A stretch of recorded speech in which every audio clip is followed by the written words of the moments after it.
Ladies and gentlemen, we want to welcome you here today to the Saudi Arabia Grand Prix. I'm your host for today's broadcast, Insane Leader 13. I do want to apologize for the earlier hiccups and mistakes. Some technical issues have been befalling me on my end for most of the day today, but hopefully we've gotten through and past most of them now. Waiting on a Gabo 36720 to properly select the car before we get underway for the race itself here today. 50 laps here at Saudi Arabia is going to be bloody hell for a lot of drivers.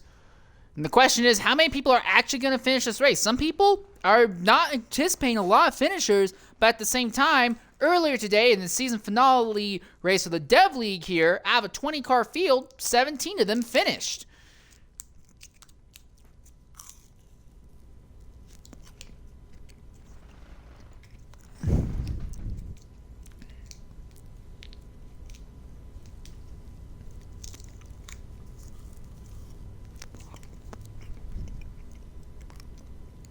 We are missing a few drivers. For whatever reason, XRL Ozda does not seem to be joining us today.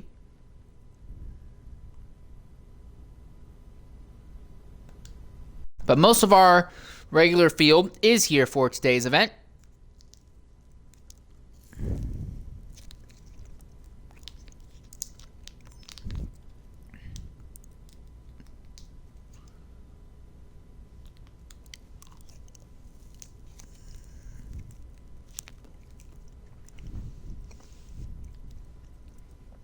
As we prepare to get underway for the beginning of qualifying here, the circuit, very frustrating. It almost feels like Formula One wanted to have an oval circuit, but, didn't want to actually commit to making an oval track.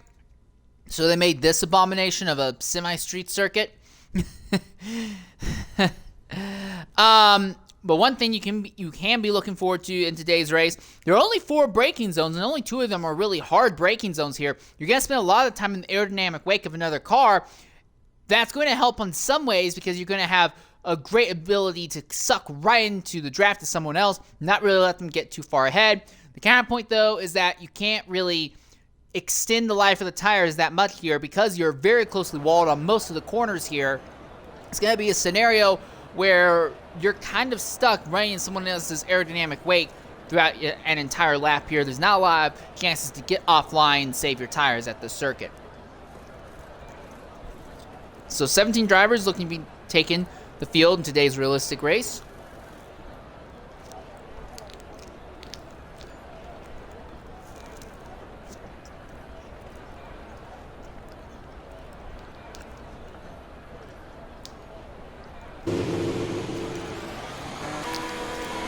And it looks like this is going to be the first man out into the circuit. Frisbee, once again, being the only man in the Haas team. Haas car is really unfavorably disadvantaged here. This circuit has very focused on high speed. The one thing that the Haas lacks more than anything else, the Haas is just not a great car in general, but here more than anywhere else, there's not a lot of speed in the car. Just finishing in the points will be Frisbee's biggest win that he could have today.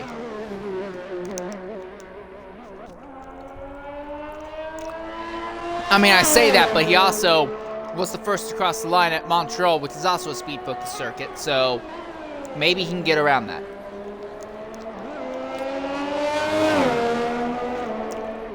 Already, we're seeing other drivers come out into the circuit. This is Gabo 36720. He, along with his teammate Mr. Worsen, already both out onto the circuit. This is also XRL Lowe in the Alpine. Lowe was a title contender earlier, but the move from the Ferrari to the Alpine has absolutely destroyed his ability to maintain grip around the circuits. He has had a few good runs, but he's not been able to really capitalize because he spends more of his time struggling with the car than anything else. Also on circuit, I already covered Worsen. This is your points leader right now, XRL Matrix. Matrix really not looking forward to today's race. Throughout all of practice, he was really not happy with his car, but he does have a great advantage in time and points over the rest of the field, and that's working out well in his favor for the moment. Also on circuit, this is XRL Dragon. Big hopes from the McLaren team once more. They're coming off of back-to-back great runs, and they're looking to make it 3 in a row. Although it looks like the driver and manufacturers championship are out of the hands of the McLaren boys, they are fighting to try and maybe get into second for the McLaren championship. Dragon, one of the men, saying that a win could be possible in the McLaren camp because this circuit suits their cars almost perfectly. As he is now beginning his lap. Also on circuit is XRL Zola. Ran earlier today in the Dev race. Ended up in the points paying positions, but lost out in the championship to CVTX Mask. What we're going to do is we're going to go silent for a lap. I'm right on board with Zola here at Saudi Arabia.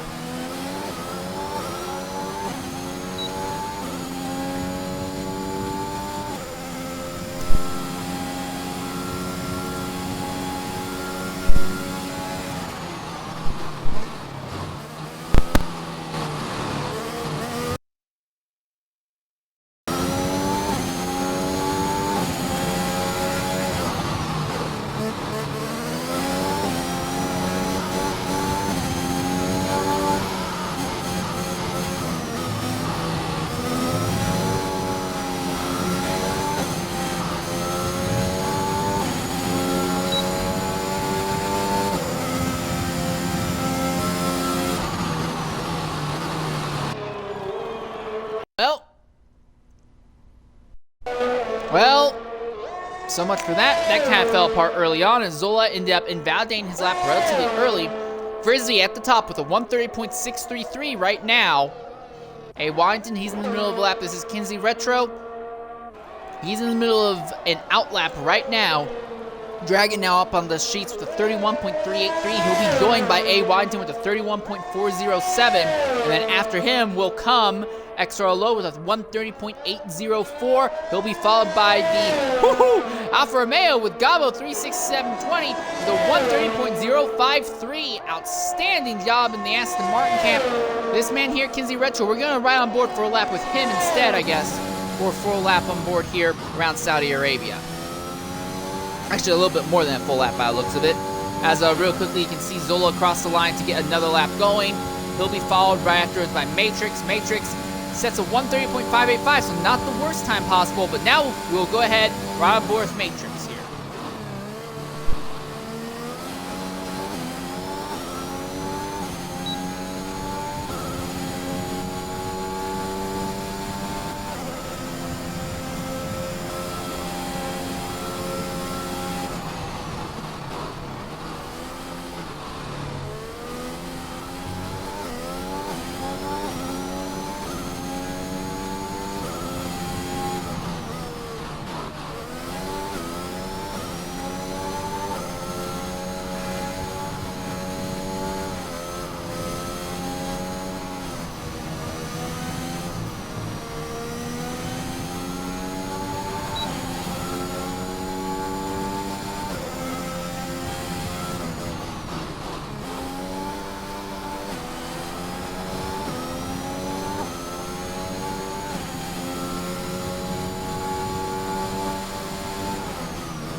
Alright, and for Kinsey, it's a 131.911. It's the slowest of the 8 drivers who have set times thus far. The top 15 fastest will advance into Q2, and with only a 17-car field, it means only 2 drivers will get knocked out. Jabez John in the Ferrari has invalidated his lap. Level 6 BCN in the Red Bull is in the middle of a lap right now.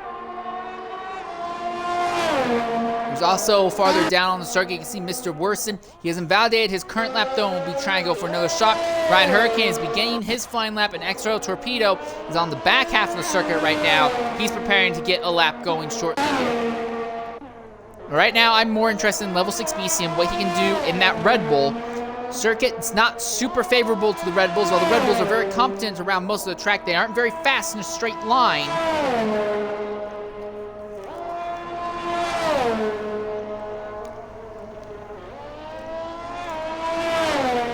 Although I guess compared to most of the other teams, they're pretty fast. Realistically, it's only the McLaren and the Mercedes that can out-drag them in a straight line under pretty much the same circumstances.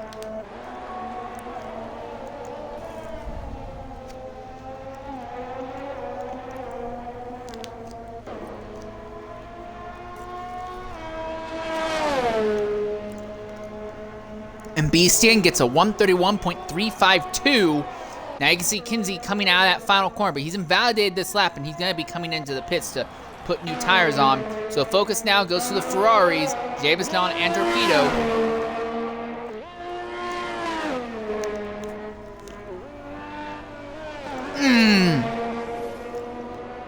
And Torpedo invalidates. So the focus now goes to Davis Don. Only 9 drivers have set a time thus far.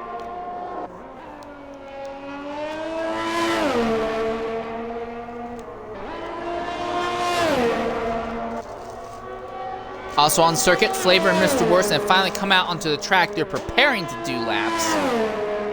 It's a bit over a minute for Davis John at the end of Sector 2. Ooh, that was a little bit of a twitch there, but John's keeping it together.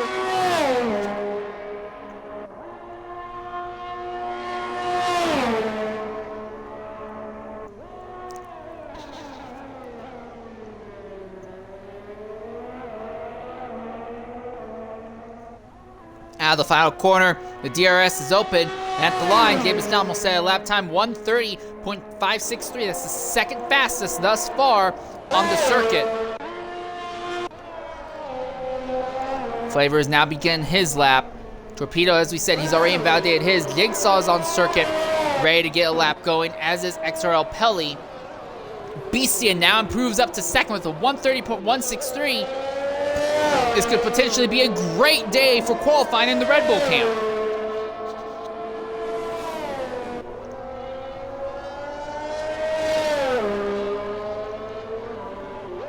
Mr. Worsen now has begun his flyer.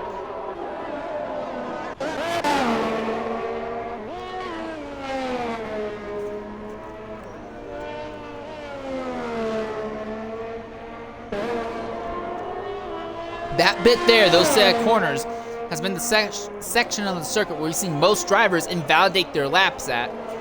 Torpedo's through there alive, so he'll live to set a lap by the looks of it. Lowe retires in the pit lane, so he feels that there is no need to go out again. He must feel very confident that a time in the 130s will net you a position in the next round of qualifying.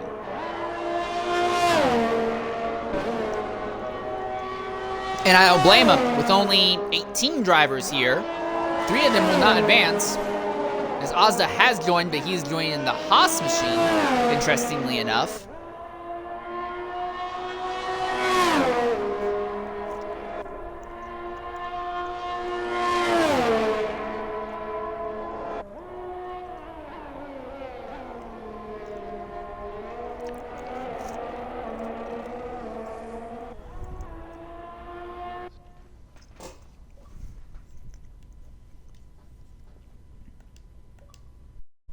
Alright.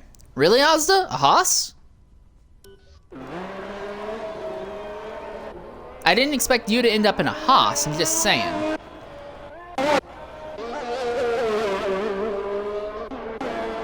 I didn't expect you to be in a Haas.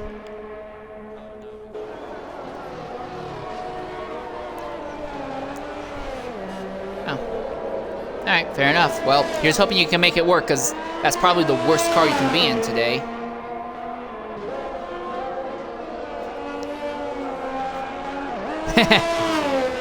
That's the best way to look at it, I guess.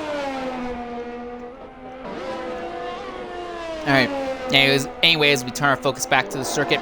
12 drivers have set lap times thus far. Coming to the line, Smoothie 25 is beginning his lap, and XRL Pelly in the other Aston Martin. He's invalidated the lap he's in the middle of right now, so we're gonna have to wait a bit to see if he can do anything. Flavor was already on a cooldown lap, so he's not going to improve, so the focus now goes to Jigsaw. Thing is, he's also invalidated the lap he's in the middle of. The Ferraris have already set lap times with Jabez down and Torpedo, so we're not too focused on them. So it looks like the imperative goes to Mr. Worsen right now in the Alfa Romeo.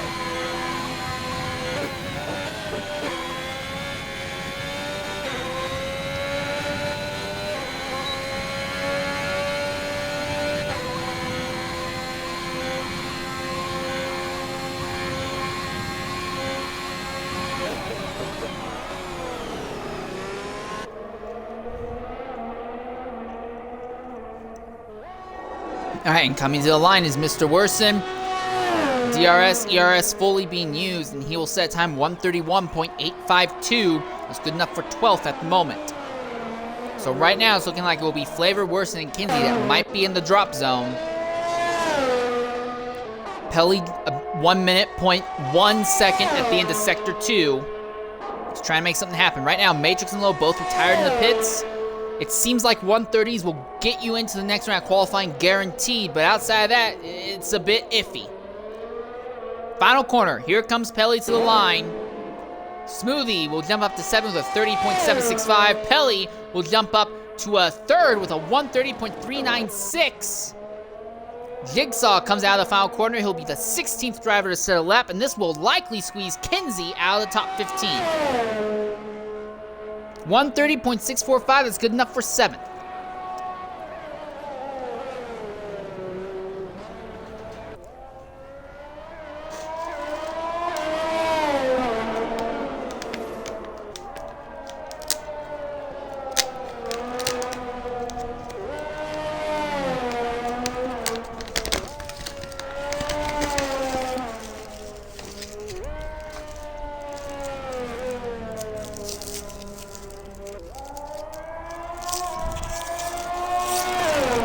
So now we're starting to see drivers come back onto the circuit.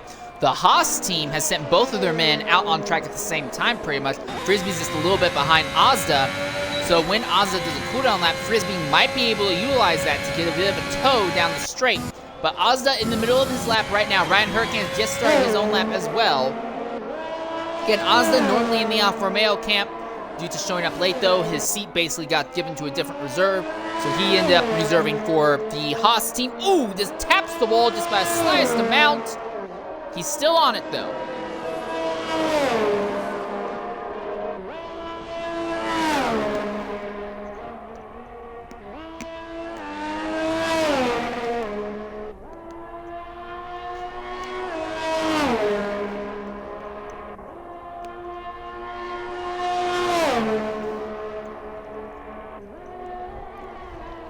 Level 6 Beastian has also retired from the session with a 130.163. He feels very confident. Here comes Ozda to the line now. Not a great time, 132.059, by far the slowest thus far, but considering that he's starting late and in the worst car, can't really fault him that hard for it. Question is, will he go again for another flyer or not? Ryan Hurricane in the Williams has invalidated his lap, so he's going to have to try and go again. And now we look at Frisbee and the other Haas, who is now hoofing it. If Ozda backs off just a little bit in Sector 2, he could end up giving his teammate for the race a drag. But there is a car in between them. That would be the machine of Waddington.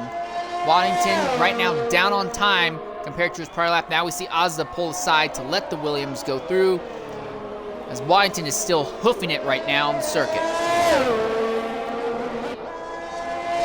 Flavor and Worsen both on outlap, so they both know that they can improve. Right now, it's Kinsey, Retro, Ozda, and Ryan Hurricane on the outside looking in. Ryan has yet to set a lap, though. He invalidated his first attempt. Waddington is 13th, just trying to put a gap between himself and the cut line. Smoothie crosses the line, 130.278. Impressive improvement from him.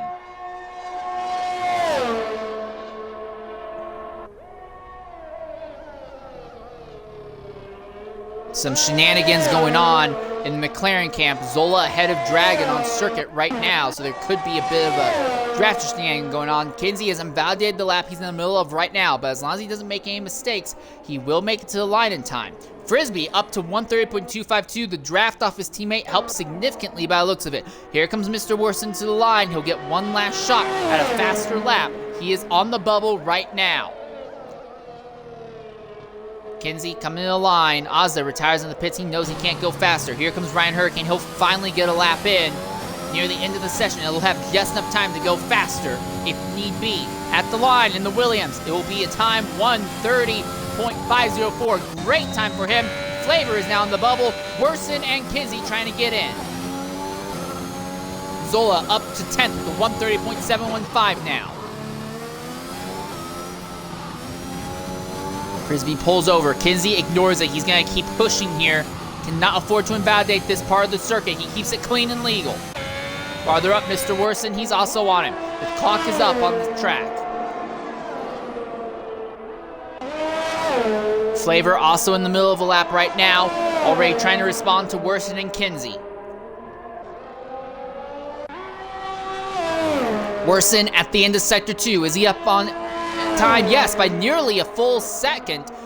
89 hundredths to be exact. Flavor, is he up on time? Yes, by half a second. What about Kinsey? Kinsey's up by nearly a full second as well. It's not looking good for Flavor. To the final corner comes Worson.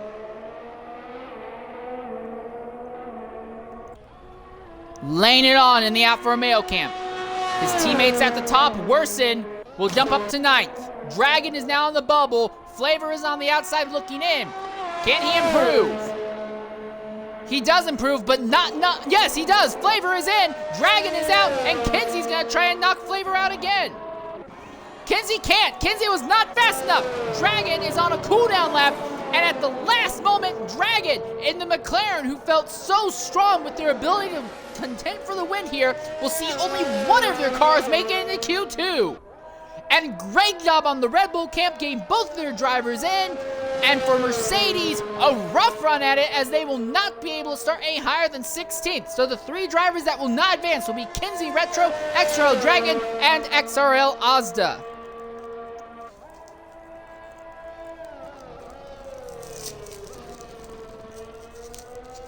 So with that in mind, the session is over, and at the top, it's Gabo, 36720, Level 6 Beastian, Frisbee, Smoothie 25, XRL Pelly, Ryan Hurricane, Javis Nellen, XRL Matrix, Mr. Worson, XRL Jigsaw, XRL Zola, XRL Torpedo, XRL Low, A. Waddington, and XRL Flavor. Those are the 15 that will advance to the next round of qualifying. Very interesting, to say the least.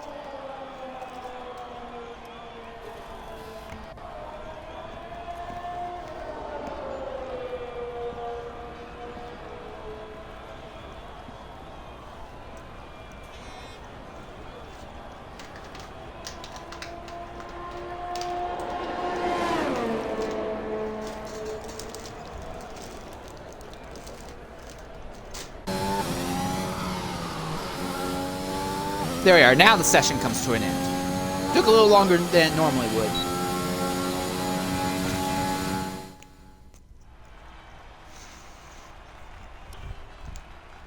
And there you are. And I think the most interesting part of it all, when you look at it, the gap between 1st and 15th, 0.858 seconds. The gap from 1st to 16th, just barely over a second.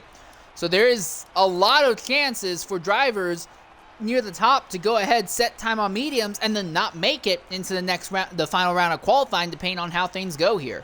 But Gabo looking very strong in the Alfa Romeo on qualifying pace. In fact, the Alfa Romeo team in general has looked great on qualifying pace. Their ability to turn it into a good run in the race, though, has been questionable, to say the least.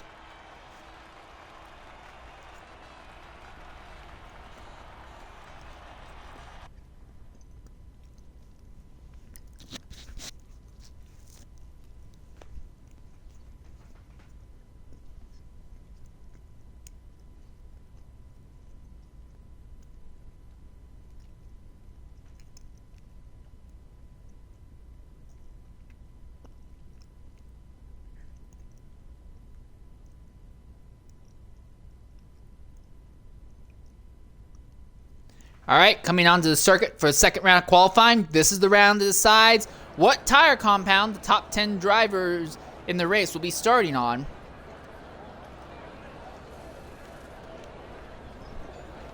Who will be the first one out onto the circuit? We're seeing in the Alpine camp, XRL Low, they want to throw on medium tires for him. No such movement yet for Jigsaw, and already in the Haas camp, Frisbee looks like he's going to try and be the first one out onto the circuit. Also, Torpedo and Davis Nellen, so both of the Ferraris throwing on medium rubber.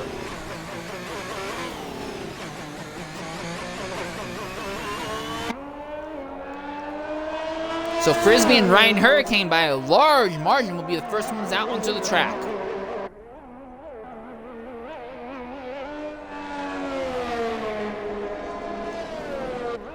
Not seeing any other movement on pit lane right now. Again, top 10 fastest in this round go into Q3. There we are. I'm seeing, it looks like Zola is coming down pit lane. He's going to be leading a small group himself. As he comes out onto the circuit now, and he has medium tires equipped on his McLaren. Behind him, you can see it looks like the two Alpines. Jigsaw is out there, and for XRL low, they've gone ahead and went back. They threw soft tires back on that car as well. So interesting decisions being made. 5 drivers out into the circuit now. Frisbee leading the charge. Try and get a lap in as fast as possible. He's already hammering the circuit right now. Now we're seeing one of the Ferraris have been set loose onto the circuit. That'll be Jabez John. The gap between himself and Frisbee is big enough, though, that it shouldn't compromise anything. As long as no one comes out of their box right now, Frisbee will have clean track for his lap here. That's exactly what he's going to want to have. Ryan Hurricane just a bit behind him, also now in the middle of his lap as well.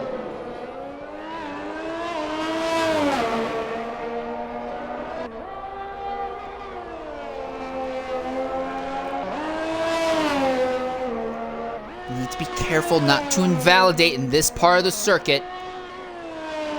He keeps it clean and legal.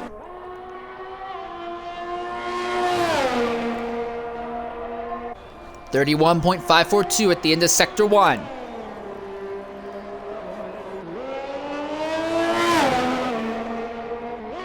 And now flying through Sector 2, this part of the track, a lot of fast blind corners, but you don't really utilize the brakes through here. You just get off the throttle for a brief moment.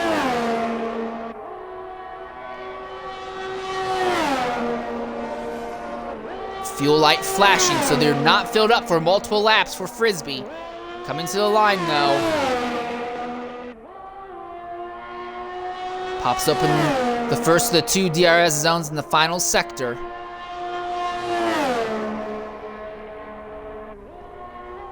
And now runs that Haas around the final corner. Very nice exit. And on the run down to the finish line, Frisbee will set the time everyone else will be chasing. It will be a 1:30.146. Right behind him is Ryan Hurricane, but Ryan has invalidated his lap, so it's actually going to end up going to Zola to be the next driver to set a lap, and Zola is doing his on the medium rubber. So we'll likely see a significant difference between Zola and Frisbee, I imagine.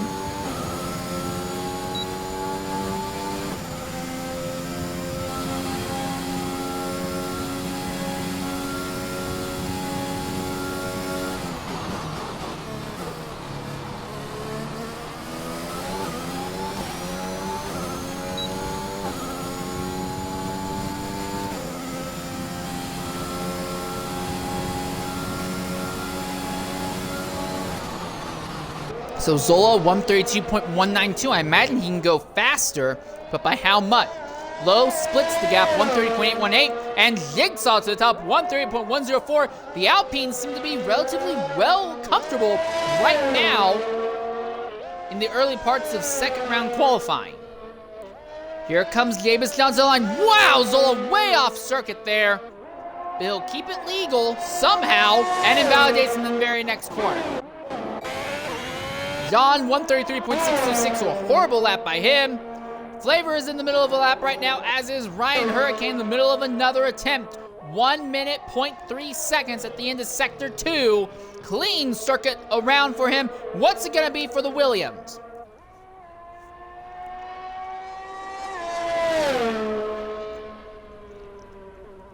.743, very respectable. Now the focus goes to XRL Flavor in the Red Bull. Squeezed in to the second round qualifying by the skin of his teeth and a bit of good timing. Now the question is how much farther up the grid can he start?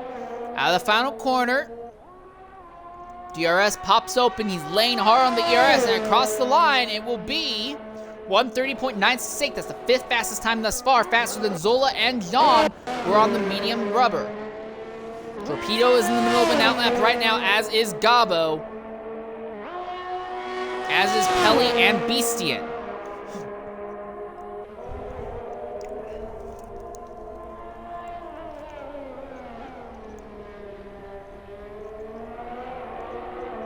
Beastian now beginning his lap as the Alpine of Lowe comes into pit lane.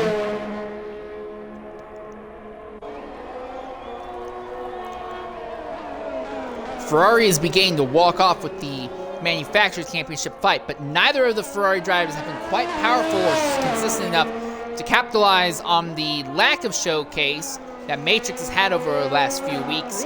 Matrix continues to hold a, not massive, but a solid lead in the points.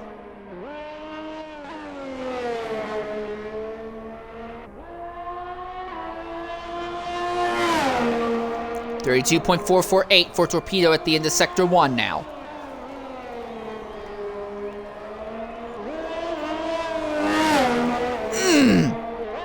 Car did a little bit of a oversteer on exit, but Torpedo saved that real early on. In the Alfa Romeo pits, they have thrown on medium tires for Mr. Worsen. So a lot of people thinking that mediums are the way to go to start the race, but we've not seen pace out of the medium tires thus far in the event.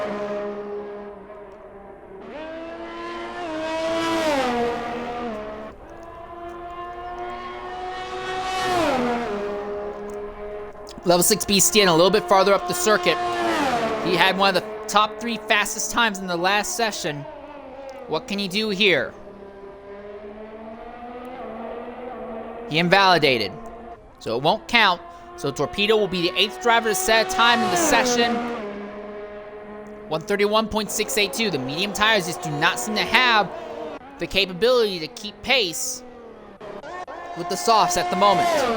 Pelly has invalidated his lap. Beastian on another one. Gabo has come into the pits. He's aborted, but Mr. Worsen is committing right now. He's come out onto the circuit with medium rubber.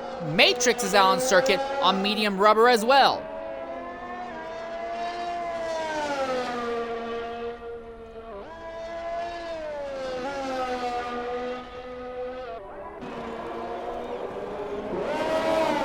So right now, Beastian's positioning himself to be the next driver to set a lap.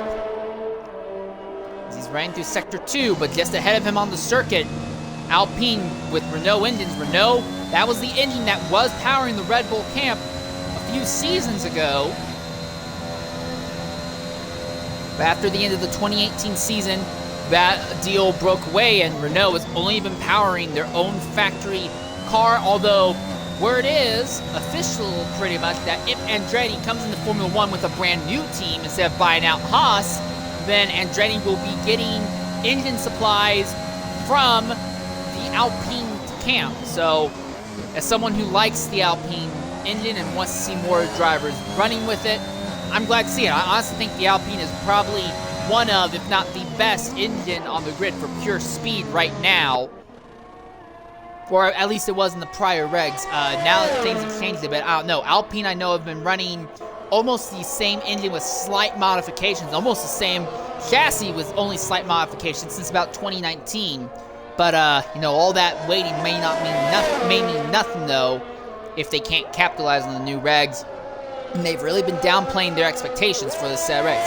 XRL Pelly, which is this man Matrix's teammate, has now gone to the top 130.016. Matrix needs to get a lap in sooner rather than later, because we are in the last 5, we're about to enter the last 5 minutes of this session of qualifying.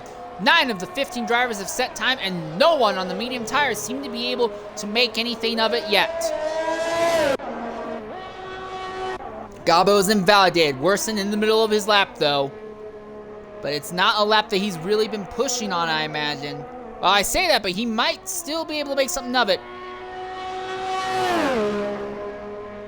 131.856. Medium tires just do not seem to be solid enough to make anything of.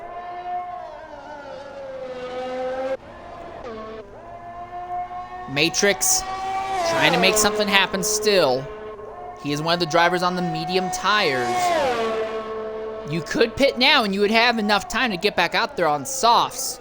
In fact, if you can get back onto the circuit with about, well, realistically more than 90 seconds, but I say if you can get back onto the circuit with 2 minutes left, on soft tires, you'll be fine.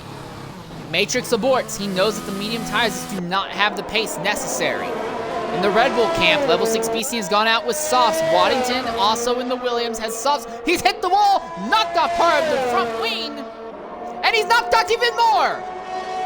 The entire front wing is gone off the Williams now. And there are still several corners left, and for Waddington, he needs to be very careful not to tear the car up. Thankfully, the gap between himself and Gobbo on the circuit is relatively large. There's only one braking zone left. As long as he doesn't screw up here, he will be able to bring the car in and repair it. But for Waddington, frustration, because they're not going to have a lot of time. He's only going to have, realistically, one shot at a proper lap. Gobbo coming to the line.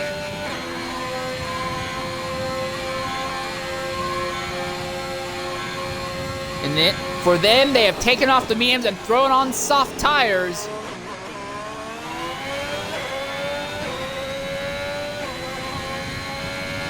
Coming to the line, Gobbo will set a time, 1:29.809, so the medium tires have absolutely no ability compared to what the softs can do.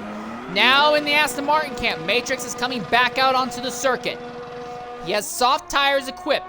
For the Red Bulls, level 6 BC will cross the line, gain another lap in. Waddington needs to get out onto the circuit, hopefully within the next 35 seconds or so.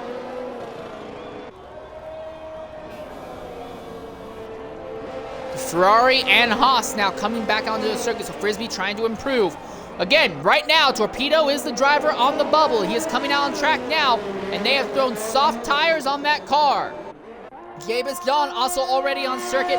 They have softs as well. For Worsen, who is just now coming out, they have finally got that car onto the circuit again. They have softs on him. For the McLaren, Zola, it's softs. So in the end, everyone is going to set their time on softs. No one is going to be able to make it into the final round on medium tires. So this could get very interesting down to it. Flavor is already out on circuit. He sees all this rush. He is responding by coming out onto the track early on. Farther up the grid, Smoothie 25 is in the middle of the cooldown lap, so he's not going for it this lap though. So it looks like as Loadout retires in the pits, it will be this man here. I'm sorry, not that man. It will be this man here, Gobbo, who will try and be the first driver to set a time in this. No, it's not. He is on a cooldown lap. Never mind. So focus instead goes to XRL Matrix. Although just a little bit behind him on the circuit, Beastian has tried to get a lap in, but he's invalidated it. Zola also in the middle. Zola already up by a full second. In just Sector 1 alone, up by nearly a second and a half in Sector 2. So soft tires completely BTFOing the mediums.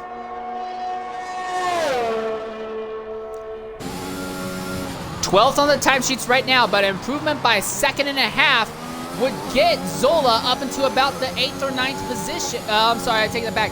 Up into about 9th. That's exactly where he lines up, 130.794. Flavor is now on the bubble. He's coming to the line to try and improve. Waddington across the line is now going to have his last chance to try and get in. He is committing to the medium tires. Interesting enough, slide out of the rear end. The mediums do not seem to have the grip necessary.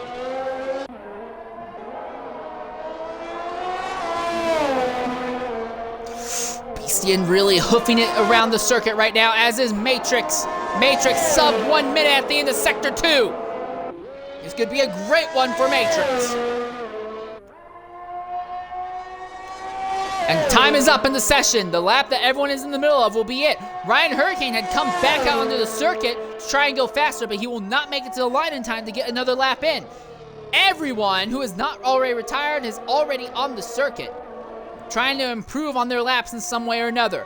Here comes Matrix to the line. At the end, it will be a 129.810. That's good enough for 5th. Now, here comes level 6 Beastian, 130.798. That's good enough for 11th. That squeezes his teammate Flavor down. Zola is on the bubble right now. Frisbee coming to the line. He wants to make it in. He has a Williams, and Frisbee has to abort his lap. He blew the final corner.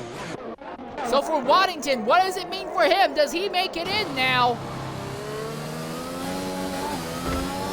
Oh! big slide out of that final corner. It's not looking good for Waddington. I don't think he's going to make it in. There will be a time of 1:31.610. Not a great time at all.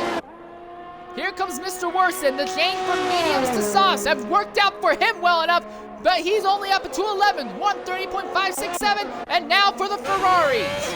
Torpedo has a draft off of his teammate Davis John. He is pulling hard on him down the straight. Will the draft be enough to get him in? No! Only a 12th, 1:30.692, and the Ferraris very nearly make contact under braking. And that means Zola barely gets in at the end of it all. Outstanding, great job timing that. Out and a little bit of fortune. And while one McLaren doesn't even make it into Q2, the other one will be in the fight for the pole position. But in the end, the biggest takeaway though, soft tires absolutely destroying anything that the mediums could do. The 10 drivers that advance will be Ryan Hurricane, XRL Low, Smoothie 25, Gabo 36720, XRL Matrix, Jabez John, XRL Jigsaw, XRL Pelly, Frisbee, and Zola. And the drivers that will not make it, A. Waddington, with the medium tires being at least 7/10 off of the slowest soft tire time. XRL Flavor will not make it, neither will Level 6 Beastian, neither will XRL Torpedo or Mr. Worsen.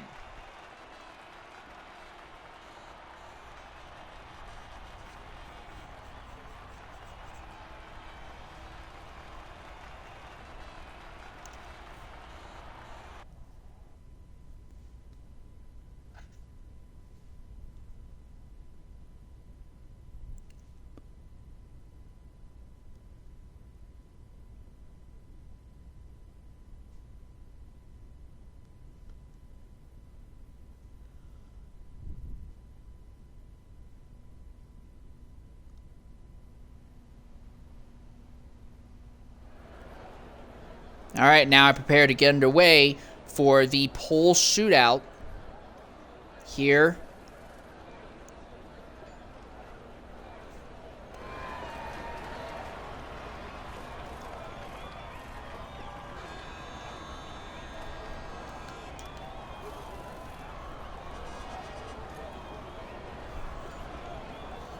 Who's going to be the first one to come out onto the circuit? Again, you can get a lap done here in about 4.5 minutes, and that's the time from coming out onto the track to coming back into the pits, and that's assuming you're hoofing it all the way around. Realistically, I think everyone here who gets out early enough, like this man here, Frizzy, who again will be the first person out onto the circuit, they will have enough time to get 3 laps in for this session. Shockingly, despite this track really not suiting them whatsoever, Frisbee has gotten one of the Haas's up onto the circuit fighting for the pole position. But realistically, just starting 9th or better would be probably a victory for this team. Behind them on circuit, XRLO and Ryan Hurricane have already come onto the circuit, as has XRL Zola. And now we are seeing, it looks like Gabo 36720 has also come onto the track as well. So about half of the drivers who have made it into this round of qualifying already onto the track now.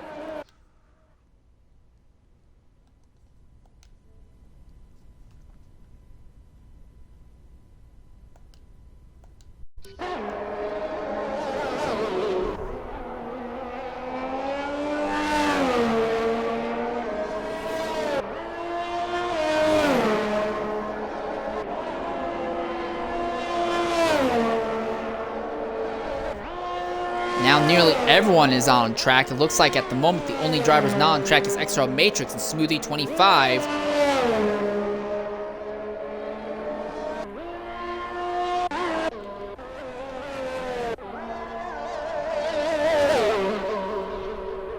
This is Ryan Hurricane we're following right now. Williams and Haas is really not super well favored here, but the Williams do have the advantage of a slightly better engine package at the moment.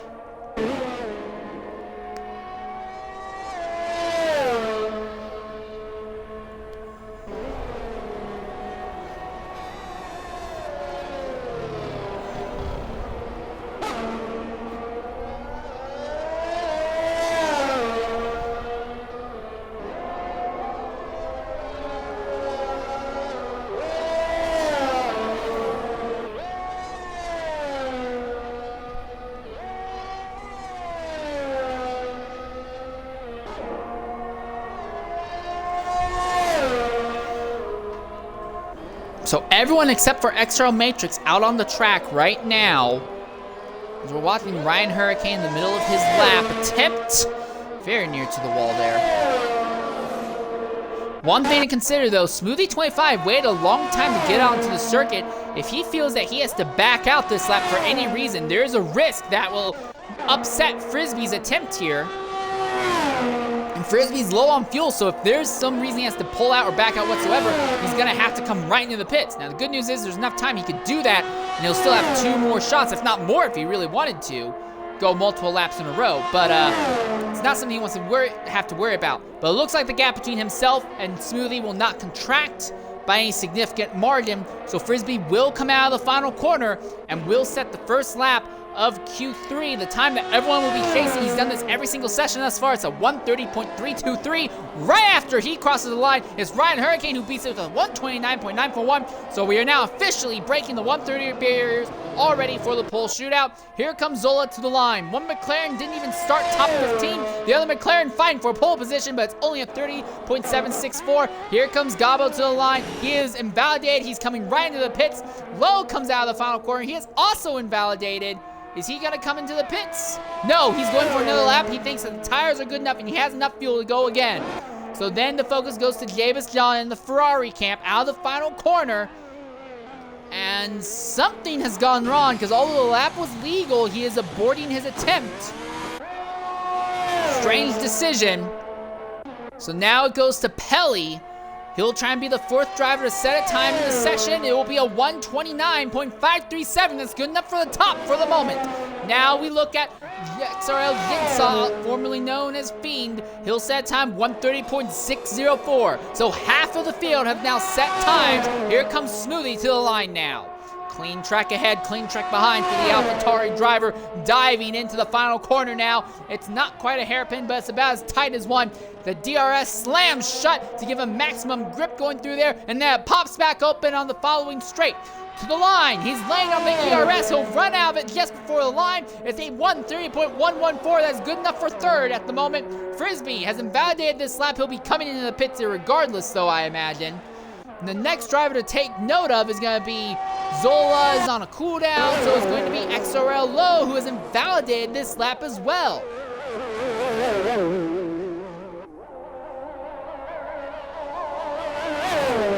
And the fuel is very low in that Alpine, so it's not likely he's going to be able to go again. So it's not worked out very well in the Alpine camp, to say the least. So the focus now goes to Gabo then, who is in the middle of an outlap, and he'll try and be the 7th driver to set a time in this session. Final corner. That was not the final corner. That was not even close to the final corner. I don't know why I said that.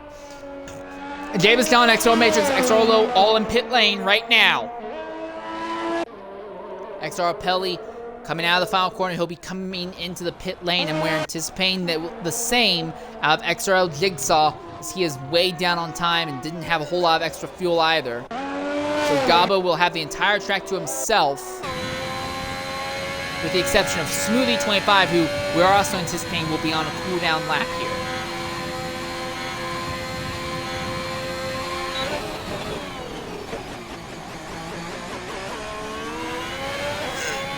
Final corner. Down the front straightaway now.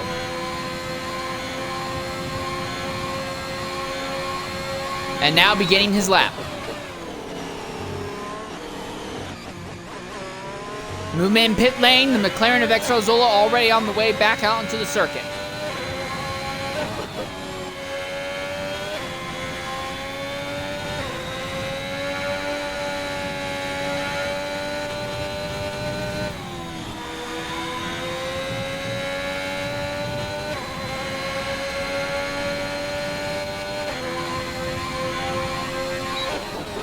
Carry 1.295 at the end of Sector 1.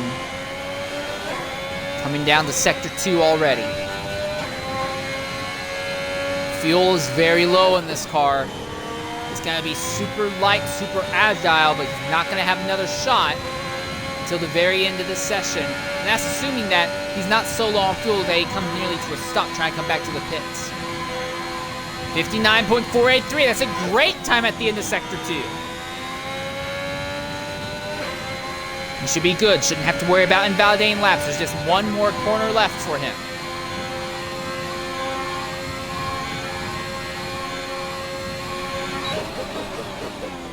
.195. Taking up as much track as he can out of that final corner. To the line is Gabo. It will be a great time, a time of 1:29.630. Good enough for second at the moment. Farther behind, Smoothie 25. He's up on time compared to his prior lap. He'll set a 1:29.516, and that's on worn soft tires. So Smoothie has been finding time, more and more time as the clock has gone on. Zola crosses the line. He's going to try and go faster. Matrix out on circuit is finally beginning his next lap. Low also in the position to get a lap in as well. Less than 3.5 minutes left in the session. If you're not already on track, you better get on it as soon as possible.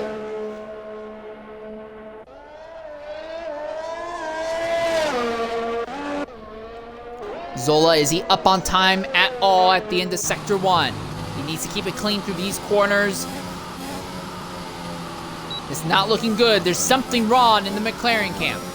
He is not maximizing whatsoever. He's down by 3 seconds. Now, I don't see anywhere that he's invalidated, but for whatever reason, he is not even pushing right now through the first sector.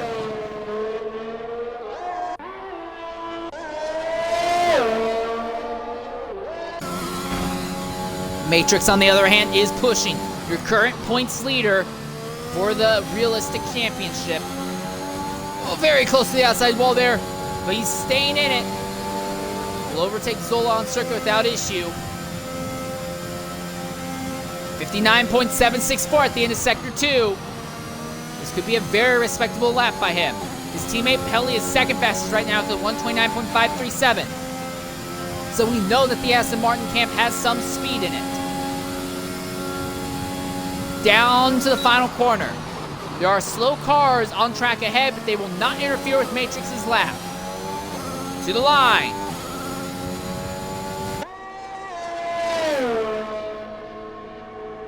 .129.821. That's good enough for fourth at the moment.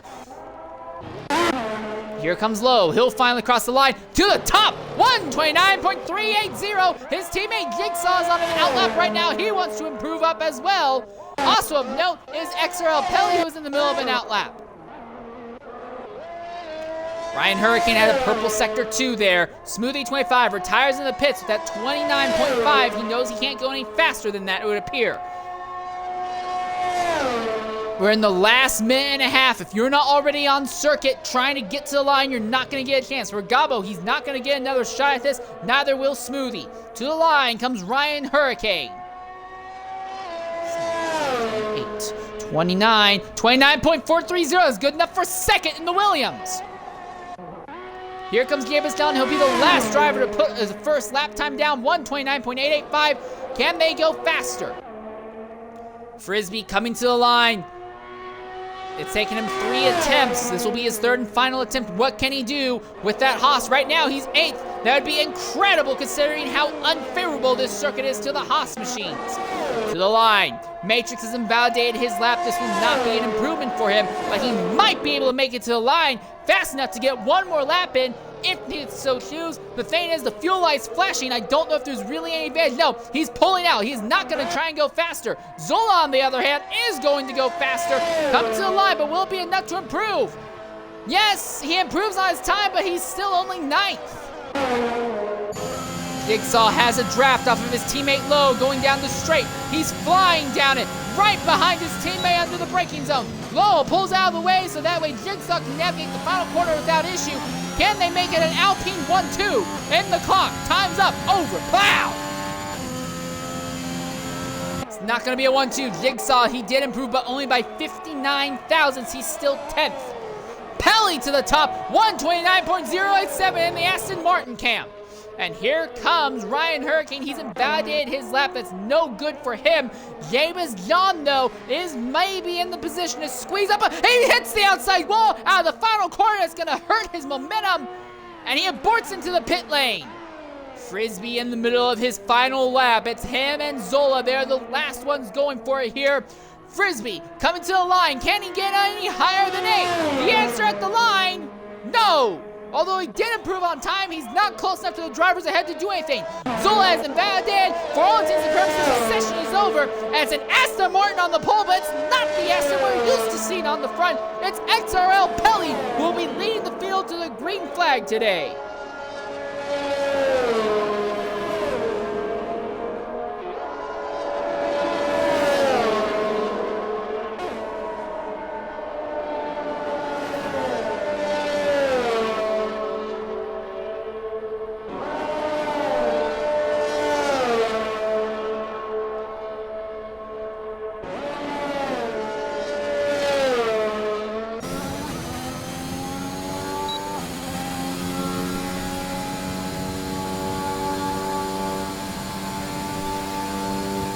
So an incredible run in the Aston Martin camp. And they'll be starting first and sixth today. The spread in time from first to 10th, 1.4 seconds. But the spread in time between first and seventh, though, just less than 4/5. And everyone here in this group will be starting the race on worn soft tires.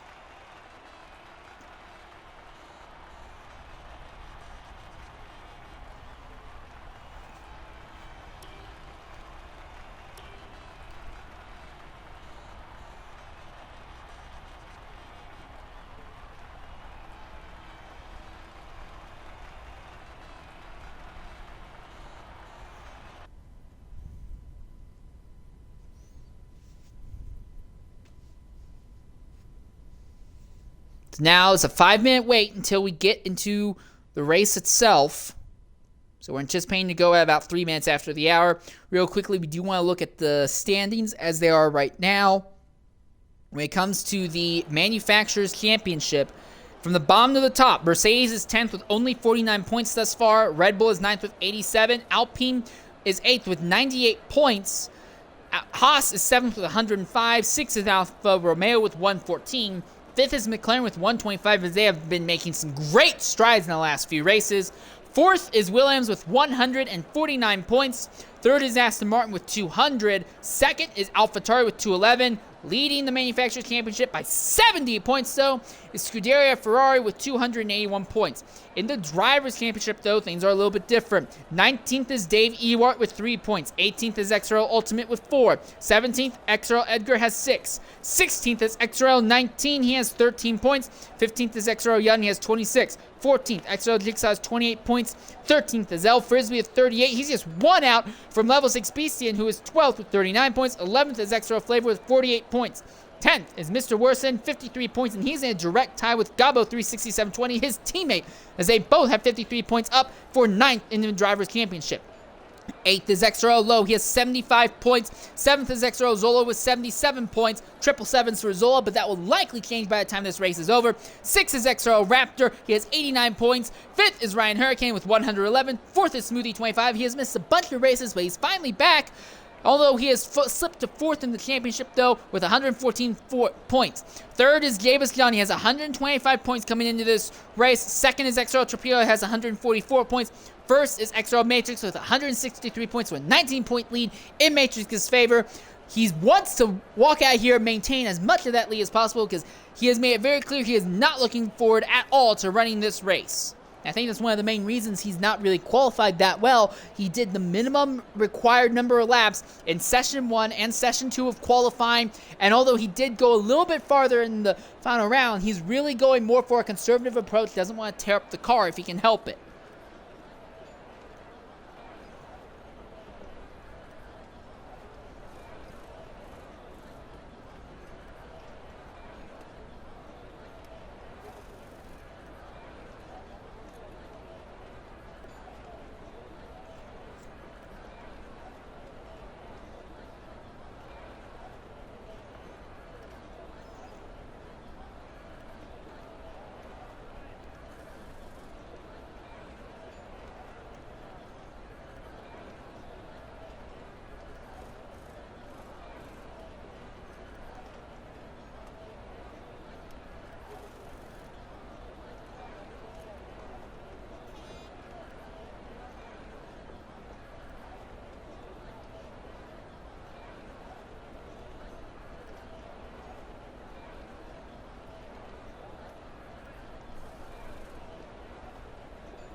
Just stand by right now until we get underway for the race itself. Real quickly, again, we know the top 10 drivers all starting on worn softs. Behind them, though, everyone from 15th to 18th starting on fresh softs. Flavor in 14th starting on mediums. He wants to go long. This has been his normal strategy. He'll normally start races on medium or hard tires to go long throughout the event. Now, Waddington and the Williams are making a last-minute change to throw on mediums. Torpedo and Beastian starting on softs. Worsen, who's starting 11th, he's going to be starting on medium tires. It's the same strategy we saw Zola try to utilize earlier today in the Dev race.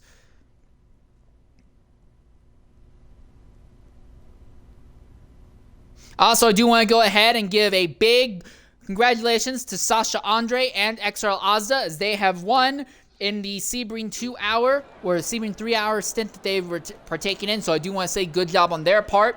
As we prepare to get underway for the race itself, 18 drivers descending on the circuit here at Saudi Arabia. How many are finishing at the end, and who's going to win? Those are your big questions, and can anyone start eating in significantly into the championship lead that Matrix has built up for himself? As we begin to load onto the circuit. 4 laps, 5 lights. It's lights out, away we go here. Pelly and Low on a drag race down the straightaway. There's all sorts of movement farther back as they dive into turn 1. Pelly easily holds the top spot. Matrix trying to make something happen. It's a stack up on the inside line. Matrix gets by Gabo, and he's going to get by the Williams as well. He goes up in the third. There's still 2 and 3 wide farther back. The Ferrari of James Double overtake. Jigsaw is falling through the order. Something has gone terribly wrong in the Alpine camp. And Beastian is flipped down to 17th position. Dragon is still in 16th, not really been in a position to capitalize. Kinsey goes off circuit. Flavor has come up in the 14th there, but does he have wing damage? No wing damage on his car, but there is wing-lit pieces there in Sector 1. Waddington striking Mr. Worsen right now as Worsen is on medium tires. So they'll have less grip going through these corners. This will be a great chance for Waddington to try and get by if he can pull alongside safely in any of these corners.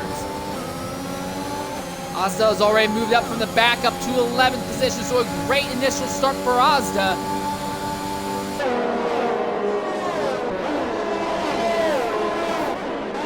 But farther up the grid, Frisbee is there in 7th. He's right behind Smoothie 25. He looks to the outside. There'll be a bit of a drag race, but he doesn't feel confident enough in the engine in that Haas machine to hold it side by side throughout the entire straight. He'll stay behind and then try and make a move going into the braking zone. Can he make it stick? No. No serious attempt made. Everyone near the front, though, right on top of each other. And the top 3, while Pelly is opening up a gap, Matrix is closed right in behind Low, dives to the inside, neck and neck for second. And Matrix pulls out of it, and Low holds on.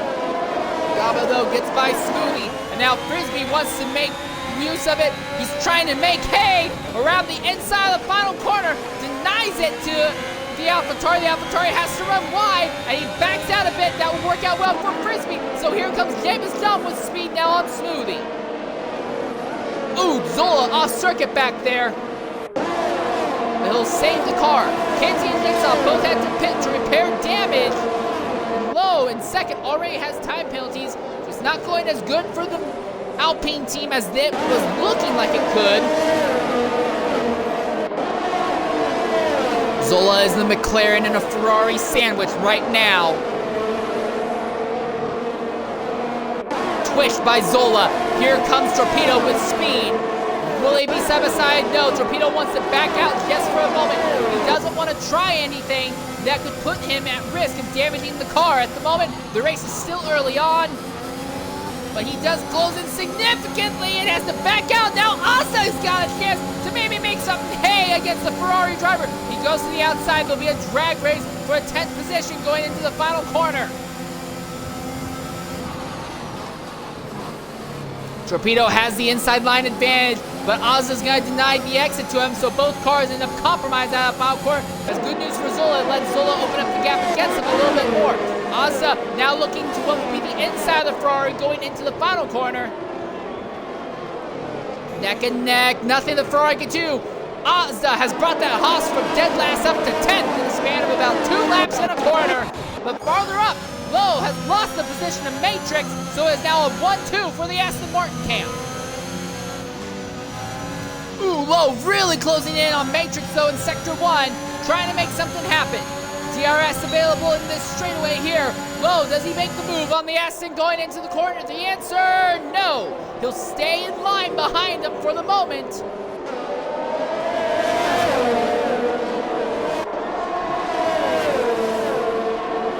Ryan Hurricane not too far back.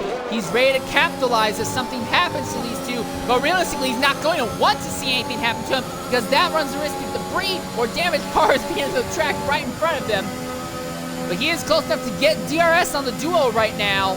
It's not looking good for Matrix. It is looking good for his teammate Pelly, though, who is out front by 2.2 seconds at the moment. All right, Lowe has DRS on XRL Matrix. Does he make the move? Yeah, he's forced to. He goes to the inside, but does not complete it. He wants DRS on this straightaway, so he doesn't have to worry about Lowe capitalizing, crossing back over. Azda up to 9th now in the Haas. Lowe didn't maximize his exit momentum out of that final corner, but he's there. Will he make a dive bomb? He will not. So no movement, but Matrix is holding up the field behind. It's letting Pelly kind of scoot away a bit, and everyone from 2nd on down to about 8th is all on top of each other. Zola's gotten back by Azda, using DRS to get back in front of the Haas. The McLarens are way outpacing the Haas's without a doubt, but Azda seems to be a little bit more comfortable on the circuit. Zola goes off there. Azda gonna pull alongside. Zola can't even try and fight back. He wants to, but can't make it stick. He'll fall back to 10th again, and now here comes Torpedo once again on the McLaren. DRS works in Zola's favor. He'll use it to close back in on the Haas. Azda comes out wide, blocks the McLaren, and that makes the McLaren have to give up the speed. Torpedo and Washington both have momentum on the McLaren once more.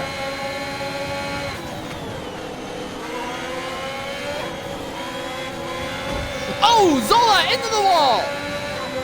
And he'll lose the position of Torpedo. He's trying to fight back. Can he stick alongside? The answer is going to be a no, unless he wants to really run the risk of ripping off that front wing. He is staying alongside somehow, and Lowe has had an accident just ahead of these guys.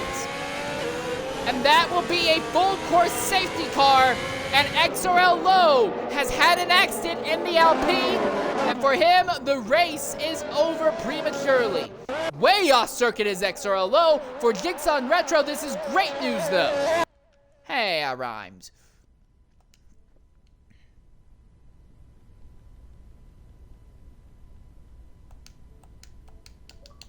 So now the field gets bunched back up. This is not what Pelly wanted to see.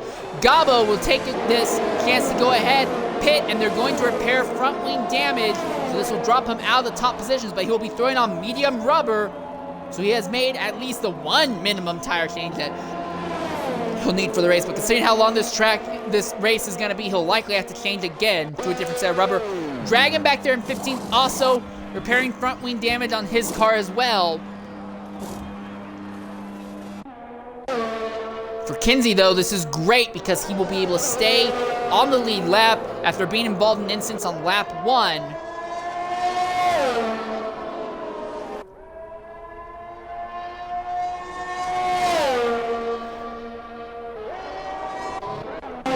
Nearly the entire front of the field is already caught up.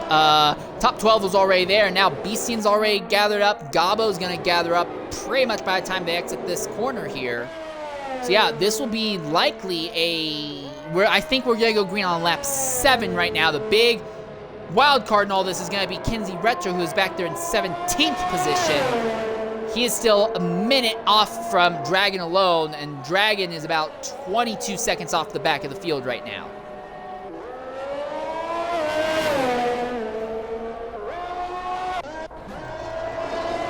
But 1-2 for the Aston Martin team and their closest rivals in the Drivers' Championship. The Ferrari guys are 6th and 9th right now. This is looking great for Matrix walking out here to extend his lead. But again, we're not even quite yet 10th of the way through this race. Things could still change. But we have 3 Aston Martin badge cars leading the field. The pace car, Pelly, who has led this entire race from the pole position, and Matrix, who's come up from a 6th place starting position up to 2nd. All right, so Jigsaw in 15th has now caught the back of the grid. And we'll see Dragon doing the same very shortly here. Real quickly as we bring up the telemetry, Pelly is good on fuel, as is Matrix. Hurricane is still a little bit low on fuel, but this yellow flag will help him a bit with that. Same with Frisbee, who's there in 4th position. You go farther back down the grid, though, you don't see another driver really struggling with fuel until you get to Flavor, who is back there in 12th. Again, this long period of safety car will help him with that. Then even farther behind them, Dragon still low on fuel, as is Kinsey Retro. Kinsey's going to be the biggest frustrating part when it comes to fuel mileage, though, because he is still using and burning fuel to try and catch the back of the grid right now. Not a great chance for him to make up a lot of fuel mileage numbers right now. He's 41 seconds out the back of the grid, although we'll likely see him start closing that number down a lot quicker once they get onto the main straight. As the rest of the field's in the middle, just about to exit Sector 1, and Kinsey's just about to start Sector 1. He's already, now we see him really bringing that gap down with speed.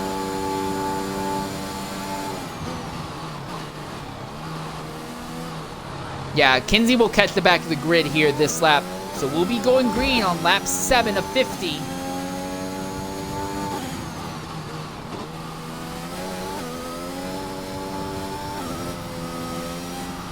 And I do want to real quickly highlight XRL Ozda going from 18th to 7th in the first 4 laps of this event. Obviously, he has capitalized a bit off of Gabo pitting and XRL Low crash ahead of him, but the Haas machine seems to have some really, really great reserve drivers right now. We'll be going green this lap, though. Pelly really backing the field off away from the safety car right now, as he wants to have as much gap as possible. A recent update means that the lead car is not able to start going until the pace car is in pit lane. So Pelly obviously wants to extend that gap as much as possible, keep the field bunched up. Kinsey's not yet caught the back of the grid, but he should catch it right about now. So we should be seeing the pace car coming in this lap. There it is, safety car in this lap. It might be a late official decision, but we all knew it was going to happen. Pelly, how does he back up the grid coming to the green flag? Top 3 all on top of each other. It's a very narrow exit from that final corner as well. Power down! Pelly shoots out like a cannon, and Matrix is not letting him get away. It may be a fight between teammates for a lead in this race. Matrix around the outside, neck and neck, and your points leader is going to go into the race lead. He runs his teammate just a little bit wide, but Pelly is not going to just stand there and take it. They're still side by side in the SMR camp as they dive through turn 3. Matrix has the lead. Pelly has to back out, and Ryan Hurricane now has a chance to fight back for second. So Matrix, in the span of a few racing laps and a restart, goes from 6th to 1st. He is trying to extend his points lead.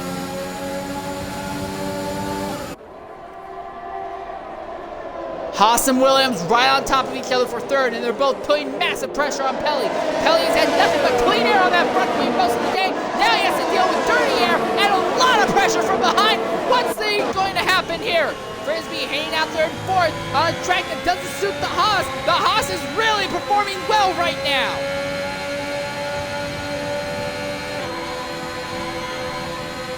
Ryan trying to take alternate lines to keep fresh air over the front tire and the front wing on that car. He'll close in a bit on Pelly under braking. The Aston Martin pulls a bit out on acceleration.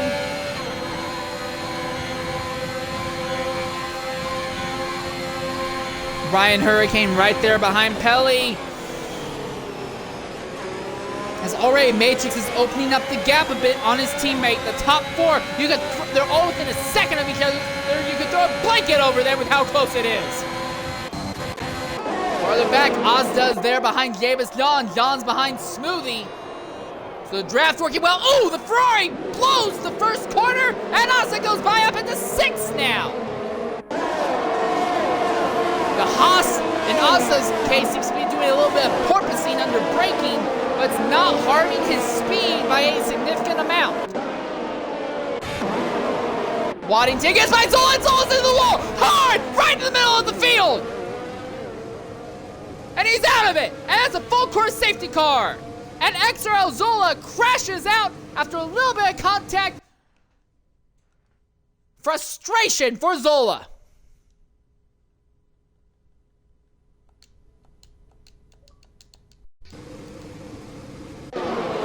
And under this full course safety car, things, how they could further change.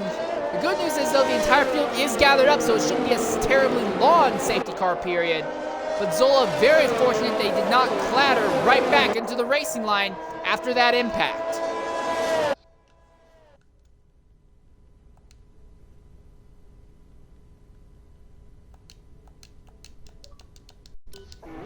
So now under this full course yellow, though, the drivers that this will help the most will be the ones who are still low on fuel. Kinsey is now good with fuel. Dragon is still low on fuel numbers. But this will help them significantly. All right, coming into the party now is XRL Zola.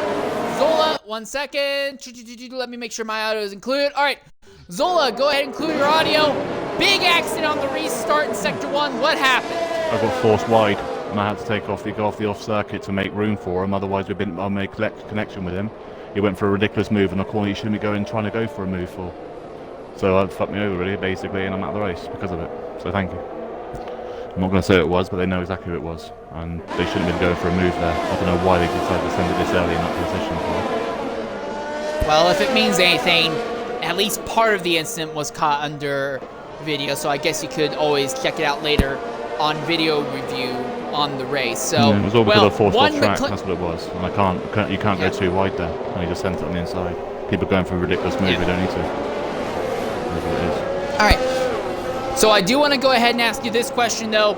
You were able to drag that McLaren up into a great starting position. You were running upper midfield until this accident happened. Your teammate Dragon is still out on circuit, although right now he's just trying to chase fuel numbers. Do you think there's a chance that he can get the other McLaren up into the points positions? I'm sure a good chance, because I don't think half the grid's going to finish. There's going to be more than... It's true. Well, 4 or 5 probably. Well, we did see 17 people have a 20-car field finish in the dev race earlier, so... Yeah, well, they're all sending in this race. So it's not like they've all sent it here, so I can't see that many people finish it. Alright, well, I appreciate your honesty, though. It's a shame to see you out because you were putting on a good show back there. Yeah, I was enjoying it as well. But I can't do much about it. Like I said, if I can't take a corner properly and I'm going to have to go off track to try and hold him, there's nowhere I can go. I know where to come back on track to, so... Alright, well, Zola, I do want to say thanks for being willing to jump in and talk with us. We look forward to maybe talking to you tomorrow, but more likely end up talking with you next week later on. Yeah, shame that your race came to an end so early here. Sure, thank you. Good luck, everybody. Alright, so we turn our focus back onto the racetrack. And I'm looking at the entire field, and with the exception of Dragon right now, everyone is now good when it comes to the fuel mileage numbers. So Dragon right now in the McLaren is just trying to hit numbers, but other than him, everyone is able to push hard. This might honestly put the second McLaren in a rough scenario. Yeah, they're bad fast on the straightaways, but if Dragon has to spend the rest of the day trying to chase fuel numbers, he's never going to get out of the bottom half of the grid. He might not even be able to contend for points. So for the McLaren team, who had been rebounding really strong the last 2 races, it looks like it might all be falling apart as poor strategy might be hurting them. We see Kinsey Retro back there, and he's going to be pitting out 15th position and will likely be putting on, well, it looks like there's wing damage that he's taken, but they're going to put on a new front wing and put on soft rubber as well, so he's going to try and fly through the grid. Torpedo also pitted under the safety car. He is now on fresh medium tires. But overtakes don't seem to be very easy to make stick just because of the way the DRS works and how many crossover points there are exiting most of the hard braking zones here on this circuit. But Kinsey, 21 seconds out the back of the grid. If he has fresh rubber, he'll be able to catch up real quickly. How is Dragon on? No, Dragon is still down on fuel. Again, we do know that Dragon's strategy is normally to significantly underfuel his car at the start of the race and then let the safety cars braid him back into it, although that very nearly caught him with not making 90% of the race when we were running at Monaco a few weeks back. But I do want to talk about some of the other drivers. Both of the not Aston Martin, Alfa Romeos have caught themselves in 9th and 10th position, so good job on them. One of the Ferraris is still in the top 7. That's James John. Haas running 4th and 6th. Frisbee had a great run and qualifying and has been gaining position since, and Azda has come from 18th to 6th on the racetrack in the span of about 9 laps. So outstanding job in the Haas team right now on track. Does not suit them whatsoever. And at the front, the most dominant performance I think we've ever seen from the Aston Martin guys. 1st and 2nd. There we are. Safety car officially coming in this lap, so we'll be going green with 40 laps to go. We're only about 50 way through this race, and lots of stuff could happen. But for the moment, we continue to see 3 Aston Martin badge cars leading the field. The pace car, who's about to come off the circuit, and then Matrix and Pelly.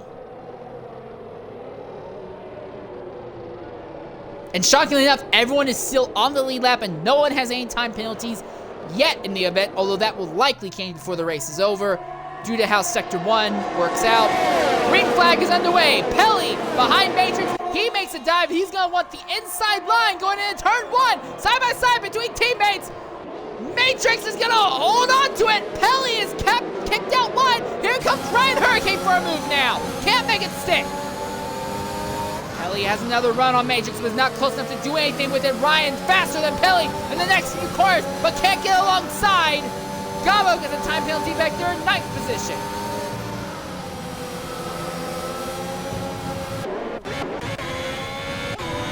Azda up there in 6th. He's putting pressure on Smoothie. Down the straight, going into heavy braking zone now. He'll close in a bit. Gabo tried to make a move on Wyington. Wyington just held the line and will defend the position well. Gabo, though, has an advantage. His medium tires are a lot fresher, so this battle will go in his favor because the top 8 drivers all will still have to pit. They're all on the same tires that they started this race on. Farther up, though, the top 4 all still within a second of each other. Frisbee hanging out in 4th. Matrix not really pulling away from Pelly as fast as he wanted to. Frisbee right there behind Ryan Hurricane's rear tire, but not in a position to make a move. I think he just wants to hang out for the moment.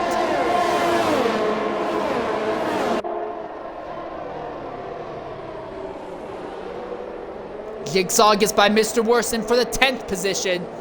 So 8 lap soft tires might still be faster than the mediums for the moment. Not to mention, though, that there is... Oh, and Gabo has to pit. There's damage on Gabo's car. So he's going to drop down the order to the back of the grid now. Drag race still going on here, but I think Jigsaw has it. A little bit of contact there. Worsen's not going to be happy about that, but that brings Flavor maybe into this fight. Flavor's not in a position to capitalize quite yet, though. But he's hanging out there in 11th, just outside of the points-paying positions. Farther up the grid, Azda's there in 6th, still hanging out behind Smoothie, as both of the Haas drivers continue to have a great run right now. Top 4 all beginning to spread out a bit. The Aston Martins just have more pace, it seems, than the Williams or the Haas, but Frisbee is putting immense pressure on Ryan Hurricane for 3rd right now. James John has caught Azda. Not in a position to do anything, and John has time penalties, while Azda does not. So that battle is still in Azda's favor, without a doubt, as Azda also has the track position.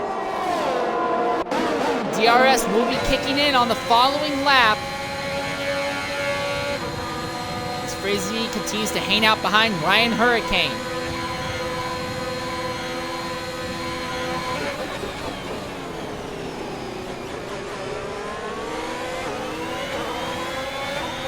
Exiting the final corner.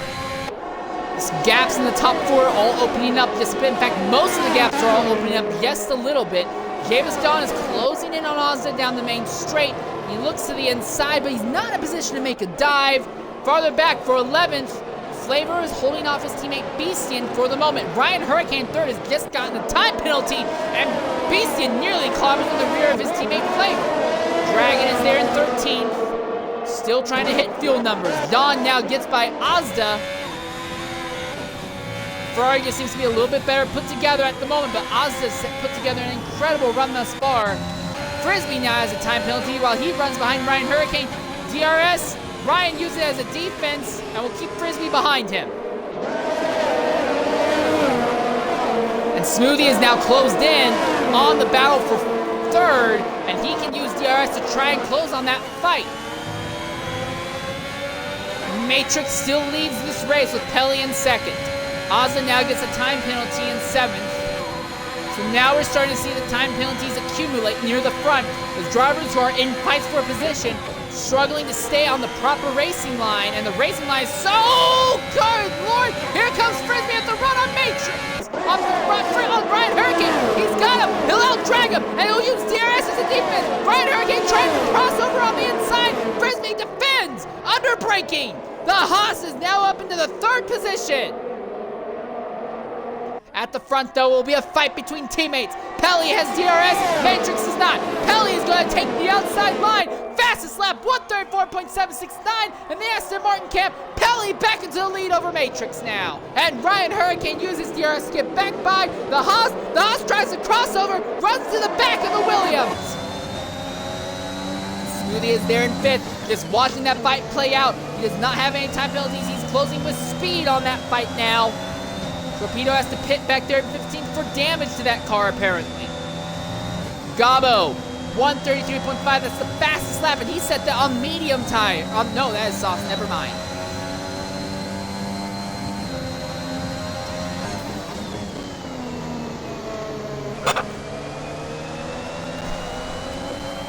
Pelly is now opened up nearly a 2/3 second gap on Matrix. Matrix closing in on the straights, though.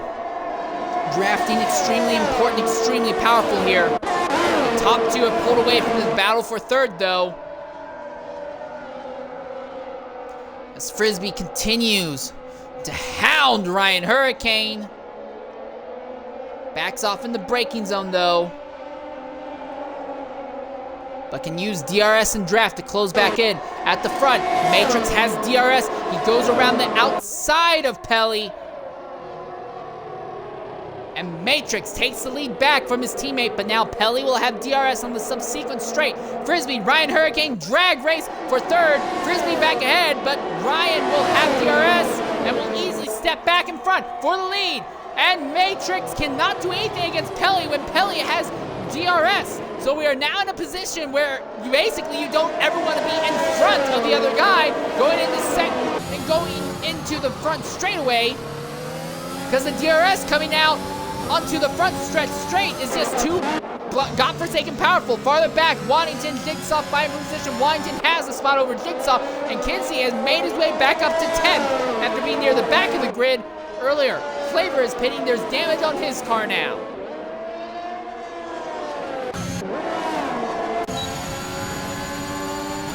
Jigsaw has DRS on Waddington, closing down in that second DRS straight, but it's not long enough for him to really do anything to Waddington there. And they're both trying to close in on Ozda, who is there in 7th. Ozda, who's probably burnt the best of his tires off, trying to cut his way up through the field earlier. Jigsaw really falls off the back of Waddington there. Aerodynamic weight not helping the Alpine camp at all. Near the front, though, Matrix once again right behind his teammate Pelly. Can't keep as close to the braking zone this time, but DRS will still work in his favor. Will he be able to get alongside going into the final corner? Outside he goes, looks to the outside, can't make it stick. But he'll have DRS now going down the main straight. This will be a perfect job, a perfect shot for him to take the lead. Pelly defends the inside. Matrix doesn't care. He'll go to the outside. Farther back, Ryan Hurricane has to hold off Frisbee. Frisbee goes to the extreme inside. Matrix has the lead, and Frisbee goes up into third now. Smoothie pits out of the top 10 positions. He'll fall down to what looks like will be about 11th or 12th spot, as they need to repair damage, I'm guessing, and put a new front wing on that car.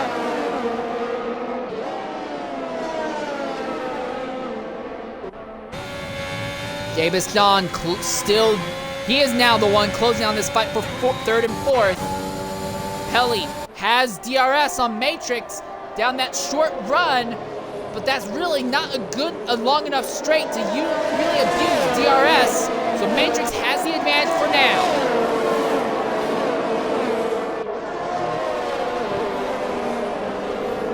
Torpedo overtakes Flavor on the track. That's for 15th position. BCN gets by Waddington. Waddington's actually lost his front wing. Something has happened to Waddington. He has lost the front wing completely off that Williams, and now he just needs to be careful, tiptoe around the circuit to bring it back to pit lane. He's likely gonna fall all the way down to last or near last position due to this damage. Meanwhile, back near the front, Jigsaw is right there behind Kinsey. Kinsey has 7. Jigsaw has a run. Can't make it 6. He runs wide. Kinsey runs wide as well. Jigsaw had DRS on this straightaway. Ooh, easy overtake. Not a single issue whatsoever. Farther up, though, Pelly has DRS on Matrix. Down the straight. He looks to the outside. How does Matrix defend? He'll hold the inside line. The Aston Martin, though, gets the entire car alongside and is all ahead, coming out of turn 1, and they're into the wall! And Matrix has lost the entire front weight of the machine, and Pelly has damage as well! And the two teammates, the Aston Martin teammates, have wrecked at the front of the field! The calamity! Can Matrix drag this wounded car all the way around the circuit? And how bad is Pelly's damage? Frisbee is right there behind Pelly. Could we see the Haas take the lead? I think it's a guarantee. It is a guarantee. Ryan Hurricane now going around the outside. Can he get by? He runs the Williams into the wall. Now the Ferrari gets by. Davis John's going to go alongside the Aston Martin. Yellow flag in Sector 1 as Flavor has had an incident. And Pelly is hemorrhaging positions. And this is going to be horrible. Absolutely nightmarish for the Aston Martin camp, as they have both had an accident. And it was early on the lap. They're going to just continue to hemorrhage time and speed. And Frisbee in the Haas has now worked his way up in the first position. Matrix without a front wing, the gap, the top 4 out of the rest of the field is so large that Matrix is still running 5th right now. Incredible.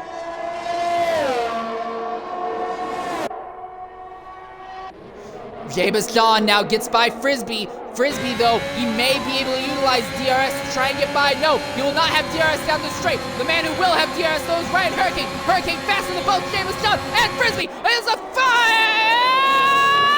Can't make it stick! But he sure tried to make it stick. And Jabez John cuts the Williams off. So 2 Ferrari-powered cars now lead the grid. And Beastian also had to pit to repair damage. Pelly got to lane first, and Matrix was they basically had to double stack to try and repair damage. So Pelly now intent that Matrix, your points leader, is now out of the points paying positions. And you can see on track, Ozda is gonna get by, and Ozda was way back there in a distant 7th position. And now Matrix isn't even gonna be there. I don't know if Matrix is even gonna be able to factor in to the end of this race. In fact, Matrix is gonna be there behind Torpedo, one of his championship rivals. Side by side, Torpedo has the advantage of warmer tires. He's sticking with it though. And he will take the position over Torpedo. Torpedo backs out and lets Waddington by. Torpedo is just being very risk averse right now. Doesn't want to do anything that could potentially harm him. Matrix, so out of the points paying positions at the moment. His teammate Pelly is barely in it, in 10th at the moment. Jigsaw and Kinsey Retro. Now this has turned into a fight for 4th position. And Kinsey has recovered from, and Ryan Hurricane is overtaken. James John. Frisbee there has the lead. Ryan wants it. 3 wide for the race lead. It's going to go to Ryan Hurricane. James John is going to squeeze Frisbee on the outside. Nothing the Haas can do to fight back. And Ryan Hurricane has the top spot, the top 3, all burning their tires down to fight 10 seconds away from the 4th place position right now. Worson's making a pit. That will drop him out of the top 10 positions, more than likely. Beastian now gets by Ozda, as fresh softs are superior to mediums.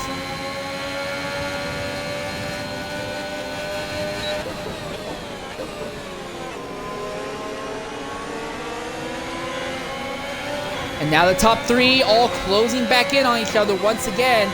Although Frisbee has a bit of a disadvantage because his Haas is not as fast in straightaways as the Williams or the Ferrari.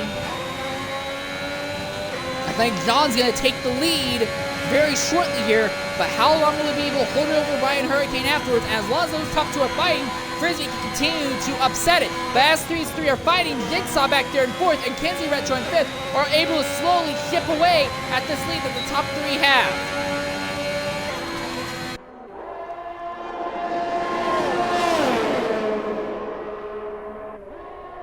John now within half a second, within 4/10 of a second.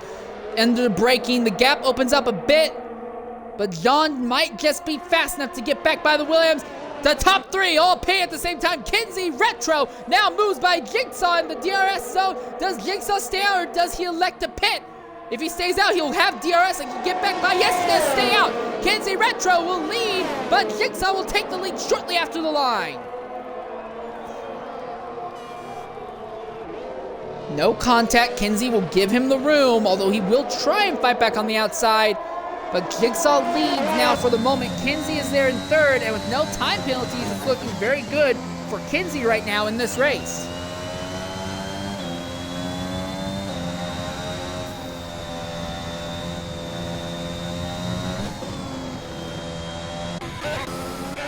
Dragon now was gotten by Jabus John, but Dragon is still on the same tires. Well, he's not started the race on, but he's on tires that he's been on for 14 laps. And John had to back out, and he now loses the position to Ryan Hurricane as well. And this has been the big problem in the Ferrari camp. Whenever Matrix does have a bad run, they've just not been able to capitalize off of it and get good finishes in response. Because of that, Matrix has been able to maintain his great points lead they earned earlier in the season over them. Right now, Torpedo's back there in 14th, and John's only in 8th.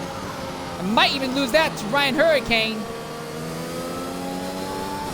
Yes, he will. Is there damage on the Ferrari? Yes, there is. There is damage. The right front winglet is knocked off that Ferrari. And that will play havoc. He now loses position, Mr. Worsen, and will likely have to pit and repair it, and this will put Matrix back farther up the grid. Farther up though, Jigsaw behind Kinsey Retro. He stayed out for another lap, but Kinsey has the lead once more, and Smoothie has now caught this lead group, and he's in a position to fight with them if he so chooses. So now, when Jabus John pits, Matrix is going to go back into the point paying positions. Dragon pits out of 8th spot now. Jabus John paying to repair damage to his car. So Matrix already up into 9th. Pelly back into 6th. Smoothie has a big run on Jigsaw. Does he make a move under braking? He's on the inside already. Yes, he does. He sends it in. And Smoothie gets by Jigsaw. Now, they both went a little bit wide on exit. So now Kinsey, who he was the one who had the fresher tires in his battle against Jigsaw, now that's been turned around. Smoothie now has the fresher tires against Kinsey.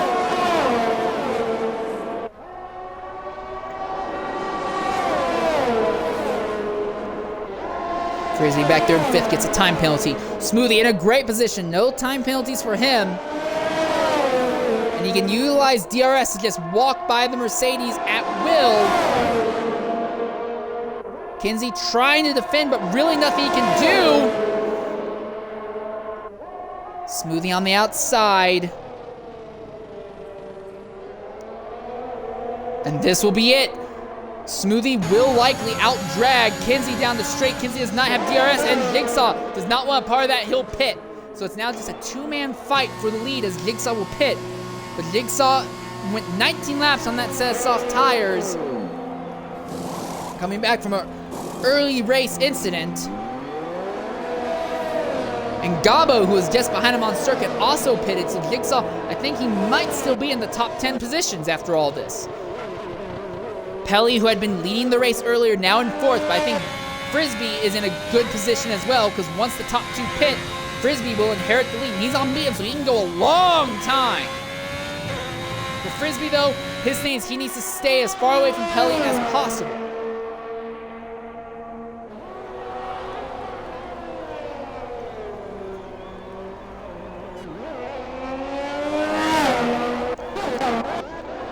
Beastian's there behind Matrix.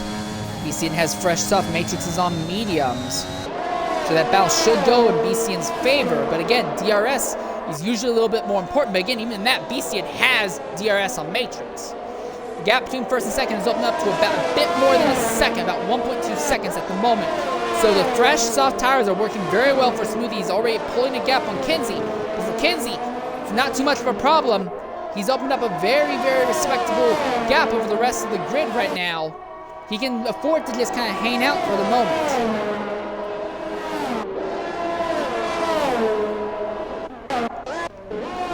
Is there damage on Kinsey's car? I don't see damage, but only 11 laps on the soft, so Kinsey is going to be on the same strategy now as most of the rest of the field. Actually, he'll be a little bit off of it, but not by nearly as much as he was earlier that got him up to the front. And they're putting on scuffed medium tires, so medium tires that they put on earlier in the race, that they started the race on for Kinsey. Strange decision, to say the least. But now Frisbee, 7.3 seconds out from Smoothie.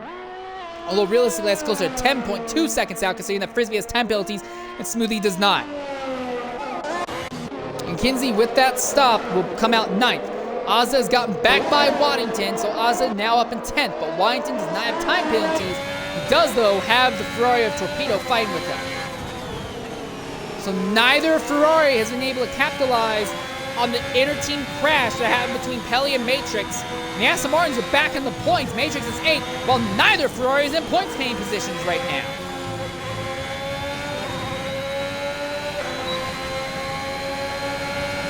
Torpedo has a run on Waddington, though, for 11th. Side by side into the braking zone. Coming out of it. Waddington has the advantage, but Torpedo backs out of it.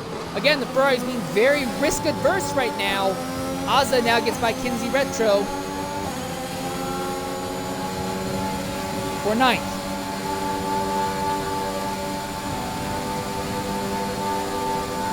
Torpedo will have DRS in this section here, so he should be able to clear Waddington without too much of an issue.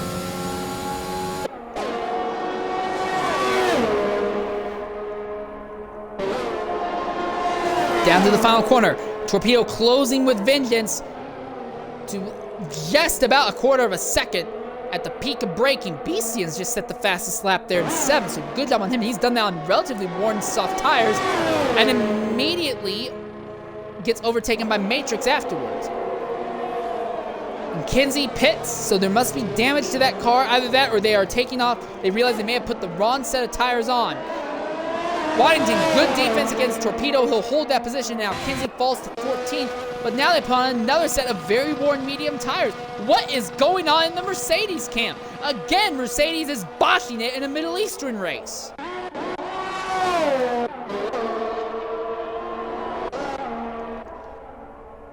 Farther up, Frisbee slowly closing the gap down between himself and Smoothie for the race lead. Pelly is not really closing down on Frisbee himself, though. So it looks like the accident earlier has taken Frisbee about 7 seconds and put him about 7 seconds or so off of Frisbee's time. He's going to have to find a way to make that up.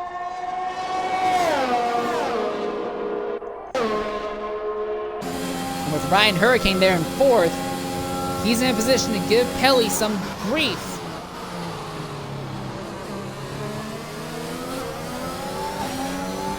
And Ryan also in slightly fresher rubber than what Frisbee and Pelly have.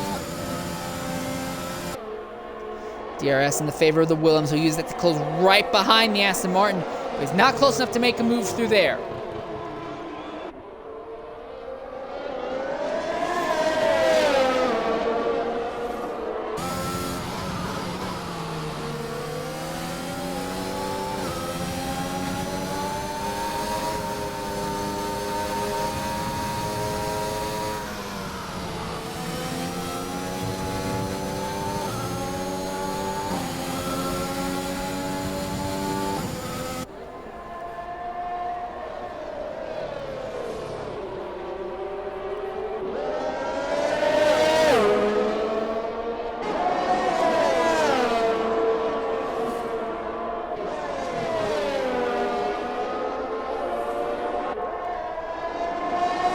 This is the most active battle on the circuit right now, although a little bit farther down the field, Torpedo is still putting pressure on Waddington, but just not been able to complete the pass. And Davis Dawn putting pressure on Dragon. We know the McLaren has speed. Zolo is showcasing that. But Dragon's strategy has trapped him in the back half of the grid. And he's been chasing a fuel number most of this race rather than being able to actually charge for positions.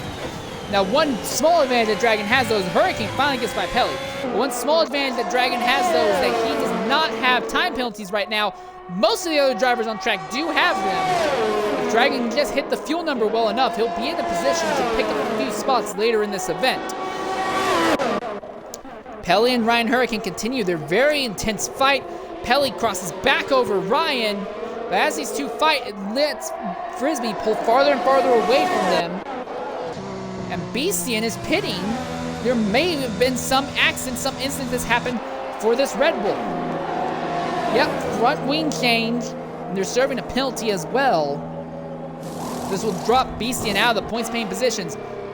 So finally, one of the Ferraris are back into the points spots, and the other one is there in 11th. As Dawn has gotten by Dragon, Torpedo still is being held up by Waddington, though, on circuit. So an incredible defensive drive being done by A. Waddington here.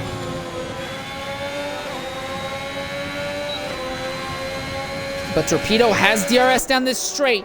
Will it be enough to get him alongside? No. That DRS straight almost feels useless, considering how short it is. Farther up the grid, Ryan Hurricane continues to fight with Pelly. He has DRS. He'll go around the outside of the Aston Martin.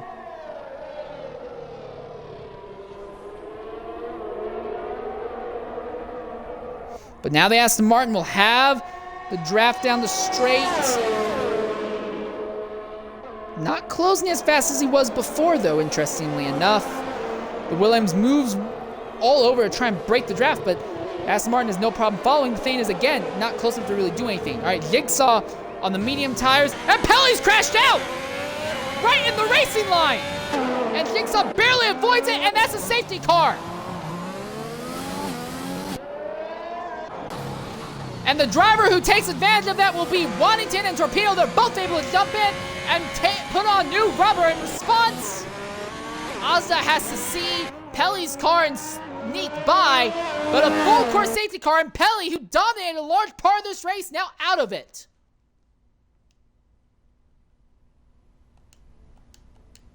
And Pelly was in a fight, maybe not to get the lead back, but at least for a second or potentially third, depending on how the rest of the race played out. Now he's out of it completely. And the good news is this means that everyone who has been having issues earlier, like Flavor, Kenzie Retro, and Gobbo, they'll be able to get back up to the back of the grid. For Kenzie's case, they're finally able to put on tires that he will actually want. He's worked his way from the back to the front earlier today. He's going to have to try and do it again. All right, coming into the party is XRL Pelly. Pelly, go ahead, include your audio. Before anything else, though, I do want to say once again, outstanding job getting pole here. And you dominated a great part of this race, but contact with your teammate, what happened there?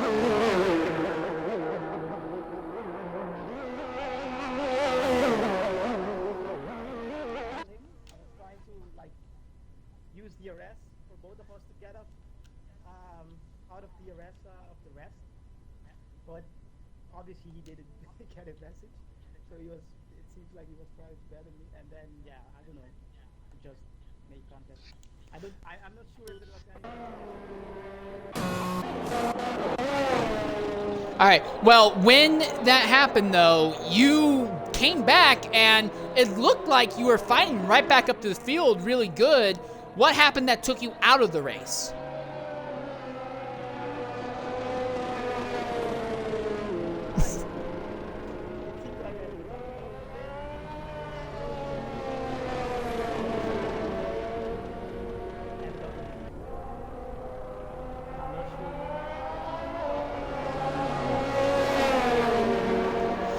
All right, well, it's a shame because you were putting on one heck of a show today. It's a shame because you put on a great run the first half of the race. I would have loved to see what you could have done in the second half.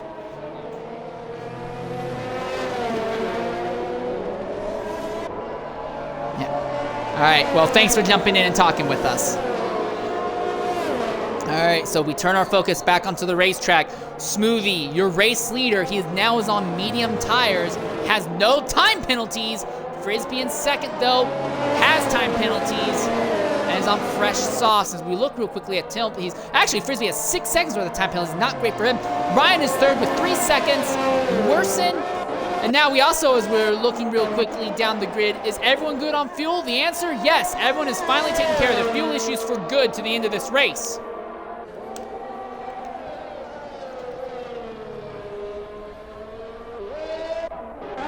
Top 6 have already closed in on each other. Dragon has now filtered his way up into 7th. Counterpoint to that, though, is that he is on worn medium tires. Some, not the absolute, but some of the worst tires on the grid.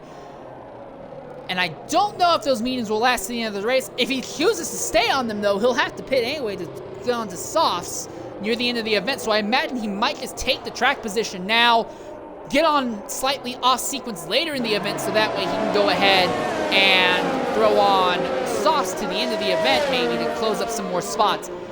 Matrix, though, finally up into 6th, and he's still ahead of his 2 of his main championship rivals. And while Smoothie is still mathematically a championship rival, Smoothie is also way more than a full race worth of points out from him right now. With Matrix holding on to 6, it still chunks out a big number of points that Smoothie would get if he walked out here with this win. So right now, despite inflicting an accident while fighting for a lead with his teammate, Matrix could still walk out here extending his points lead.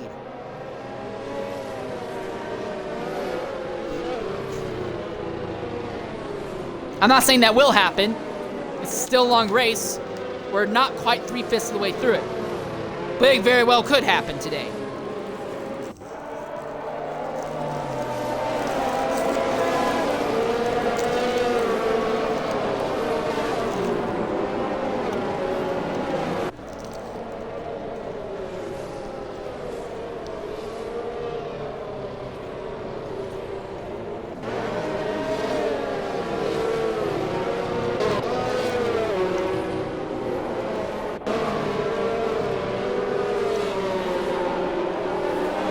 As we continue to circle under the safety car right now.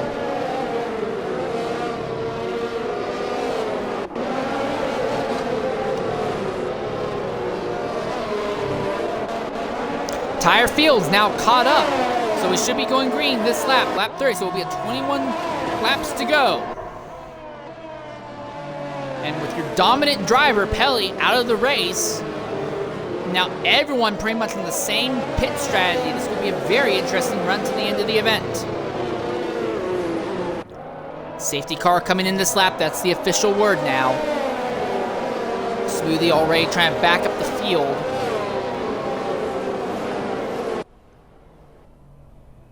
Interesting thing of note, Gabo back there in 14th is on 12-lap worn medium tires, so I don't anticipate he's going to make up a lot of positions, but he could come back, be the first driver to make the last pit stop, and might put him in a good position later in the event. As we're coming to the green flag, Smoothie veering just very gently, waiting to put the power down, and he does it there! And Frisbee responds immediately. The gap doesn't open too much between the top 2. In fact, the entire field's still really close to each other. Under braking, look at Jigsaw and Worsen. He gets by him, and he's gonna try and go by the Williams. Ryan Hurricane missed the corner, and Whirling Frisbee is there on Smoothie. And Ryan falls to the back of the grid immediately. Just completely botched the first corner altogether. That will take Ryan out of race contention to the end of this event, more than likely. Frisbee right there behind Smoothie. DRS won't be on for a little bit, but he's gonna want to make this move sooner rather than later. James Young gets by Ozza farther back. Torpedo tried to follow but couldn't make it stick. Beastian on Gabo, side by side for the 11th position. Red Bull keeps the Alfa Romeo pinned on the outside line. That's fine for Gabo. He'll just take the exit, the extra speed taking the outside line exit, and will move by Beastian. Now lets Flavor close back in on his teammate. Now Gabo gets by Ozda. Ozda trying to fight back. Gabo really being aggressive, holding off Ozda there through the corner, and Ozda sails off circuit. Very nearly hits the wall, and and it's chaos all around as everyone's trying to avoid him, and there's contact between himself and Hurricane. Did Ozzy take damage somewhere? Yes, there's front wing damage on Oz's car, and the Haas driver, who doesn't even normally run in a Haas, who has done so well, is knocked to the back of the grid again. Kinsey gets by Flavor, and now Kinsey is going to make a run on Beastian. Beastian tries to block him off. Kinsey has more speed than the Red Bull. They're all on top of each other for the 11th position. Dragon has to pit. As does Brian Hurricane, as does Torpedo. Kinsey now goes from last to 9th again. Kinsey again is pit, making more overtakes than anyone else on the circuit, and Beastie nearly spins out of the second corner.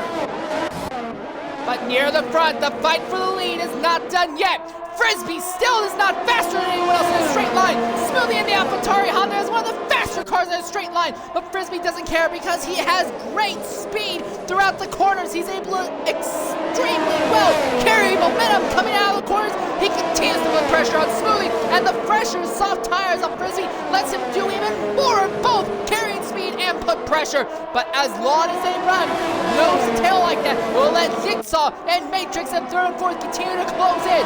Right now, Smoothie has the advantage on track, but does he have the advantage in the mind games that are being played behind him?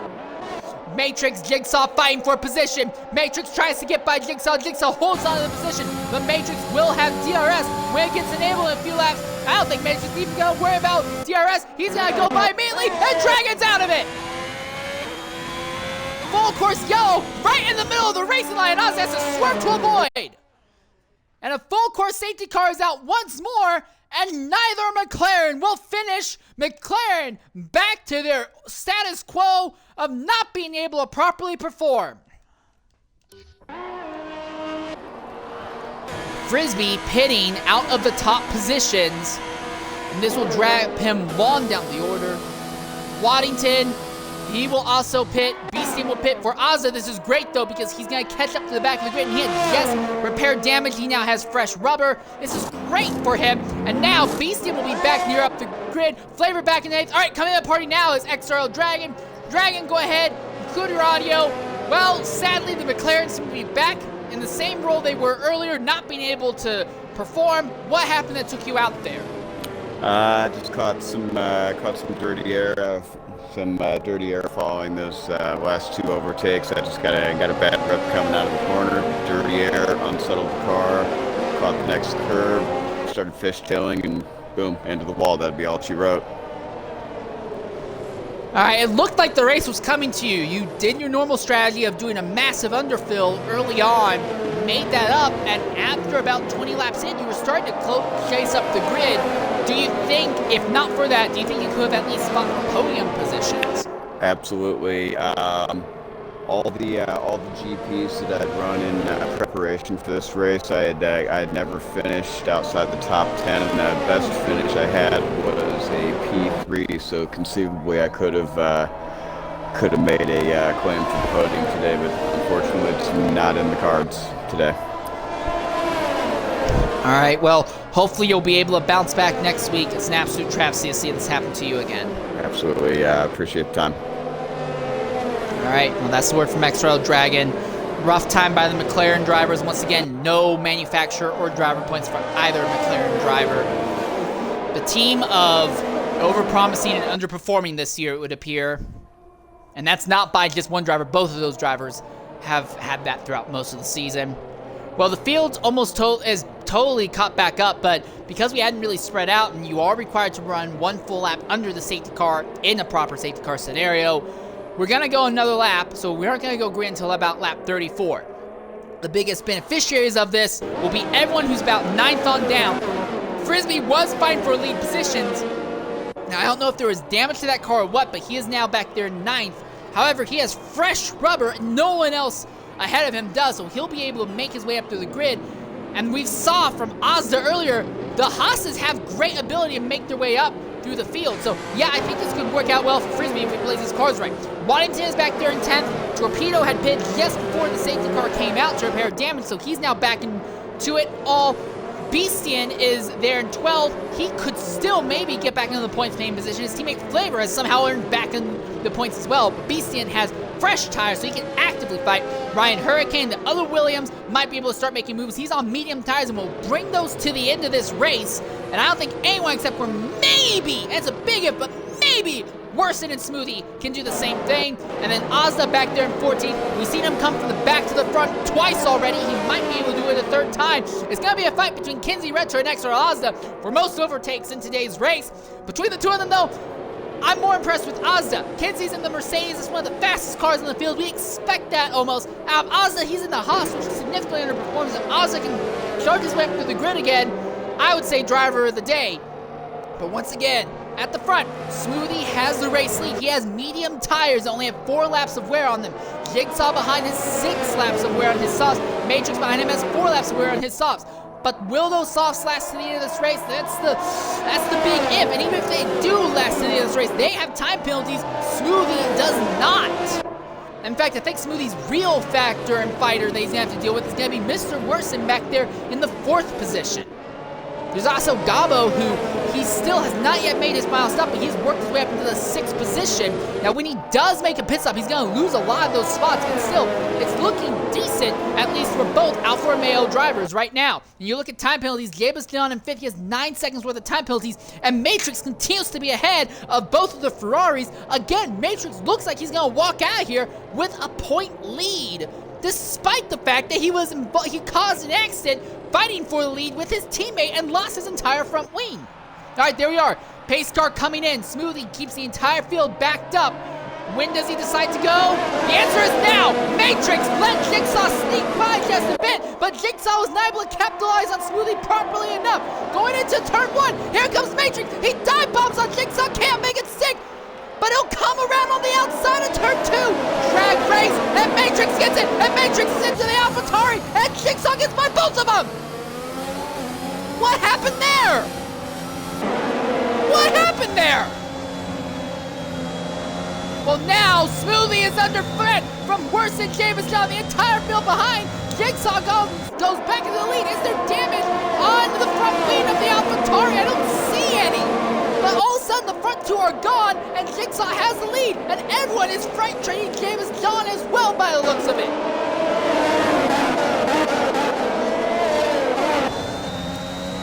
Lots of movement happening throughout the field. Ozda now gets passed by Beastian farther back. And Torpedo is back into the points-paying position. Frisbee into the wall. Frisbee's trying to fight back against Kinsey. Kinsey doesn't want to let him by, but Frisbee has the fresher rubber. Mr. Worsen, James John side by side farther up the grid. John falls behind. Gabo is there. Everyone's right on top of each other. If one driver makes a mistake, we could see a massive track blocking accident. Williams on the outside. Now he dives to the inside of Frisbee. Heavy under braking. He'll take the position, but now Frisbee has the advantage, more speed out of that corner. Kinsey continuing to fight with Gabo ahead.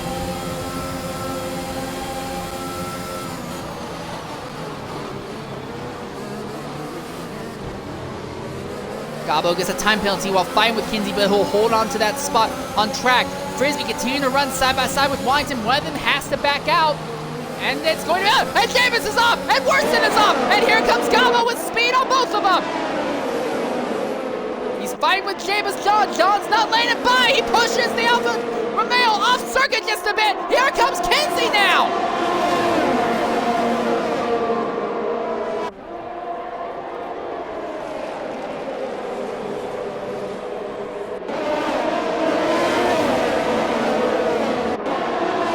Matrix overtakes Jigsaw.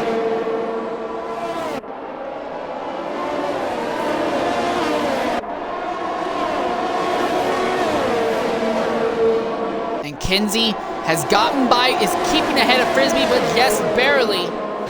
Frisbee way faster than the Mercedes, it would appear.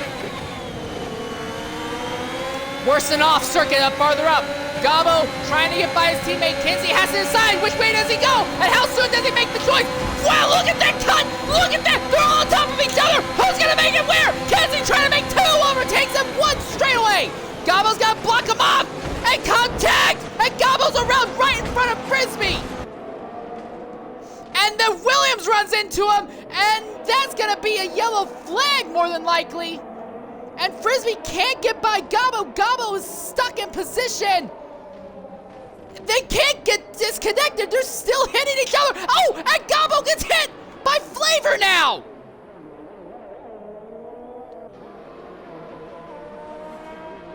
No safety car in all of that, but a bunch of drivers getting damaged, and the one who really benefits out of that is this man here. Kinsley Retro is now there in 5th. And now Gabo's had an incident with Ozda. Ozda, I hope you clip that. Ozda, you better bloody clip that.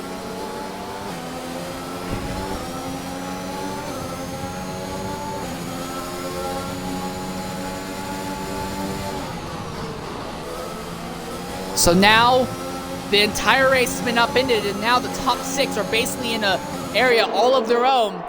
Kinsey there in 5th position. Made a bit of contact with Gabo, and in the process of large track blocking accident that somehow didn't bring out the yellow flag. Now Kinsey's just trying to stay ahead of Jabez John to the end of this. I'm sorry, ahead of Wyington. Wyington's gonna breeze by the Mercedes without issue.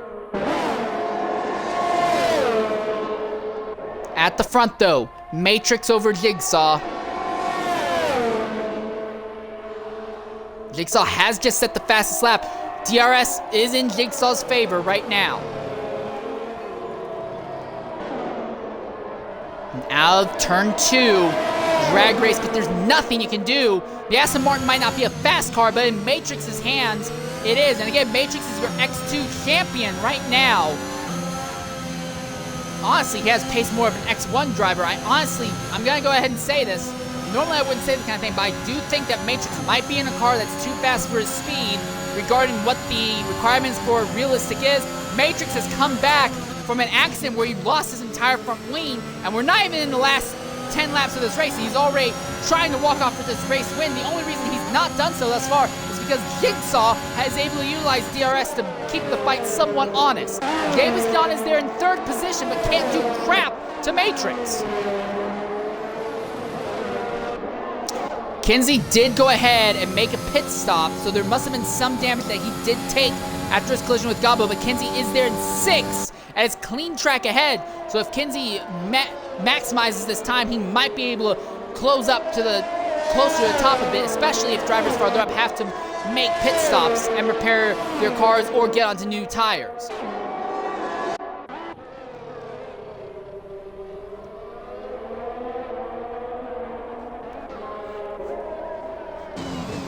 Waddington gets by Smoothie now. And powers out of it. So Smoothie fading. And although he doesn't have time penalties, that advantage of not having time penalties and picking up spots in Rizarro, that now goes in Waddington's favor. But Waddington is about 10 seconds, or a little less than 10 seconds out from the lead fight right now. As we look at time penalties, although John has 9 seconds worth, Jigsaw only has 6, Matrix only has 3. Everything here is going to work in Waddington's favor by the looks of it.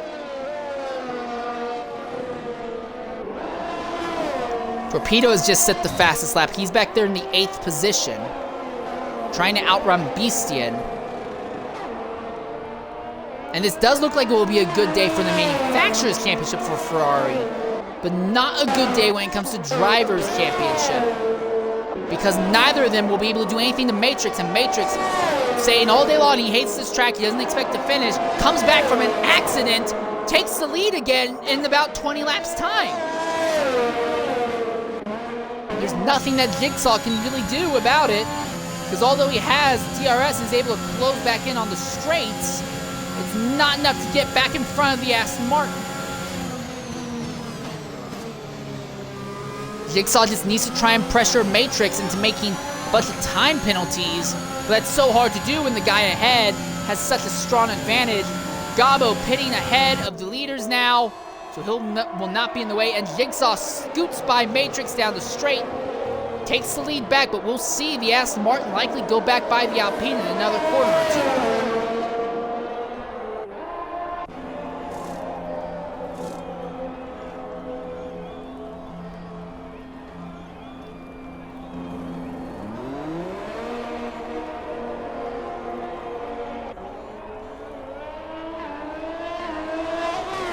Gabo's gonna come out on track just ahead of Kinsey Retro.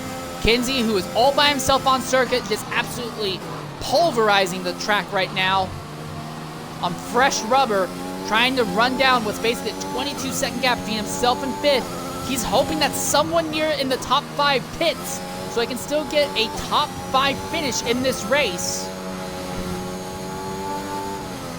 Next car he'll encounter will be Gabo, who is a lap down, so it will be in Gabo's interest to let him by, but still. Kinsey trying to run down Smoothie, who is in 5th at the moment. Frisbee has had an instant. He just lets his teammate Ozda by now. Now Ozda gets a time penalty, so it's not looking great for the Haas drivers now. What's happened with Ozda? Is there wing damage on that car again? I don't see any. But Christ alive, these two Haas's are absolutely going ham on each other right now. Matrix back by Jigsaw, down the start-finish straight. And they continue to open up a gap on the rest of the grid. The Haas's fighting between each other for 11. I think they realize that points paying position are out of it. And that's Ozda, who's gone into the wall and has damaged the front wing by the looks of it.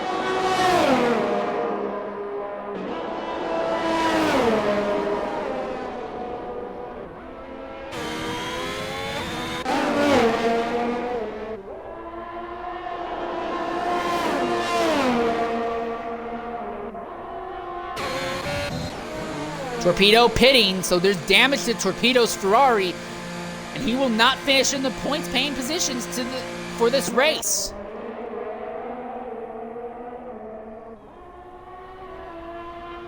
Now we see Ozda come into the pits.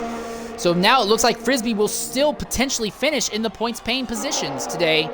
So at least one, so both Haas's forming way lower than they should have after contact between Kinsey Retro and Gabo take nearly half the grid out of race contention, and Kinsey's one of them. He's trying desperately to make up ground on this soft tire, trying to run down Smoothie in 5th. The gap between them is now down to 19.9 seconds. When you factor in time penalties, though, it's closer to 25 seconds. At the front, though, Jigsaw has DRS on Matrix. He's closed as well on the straights. Was not able to really do anything and get back by the Aston Martin, who's just a superior car around the entire circuit. And then in addition, Jigsaw has 9 seconds worth of penalty. Matrix only has 3, so this race is Jigsaw's to lose.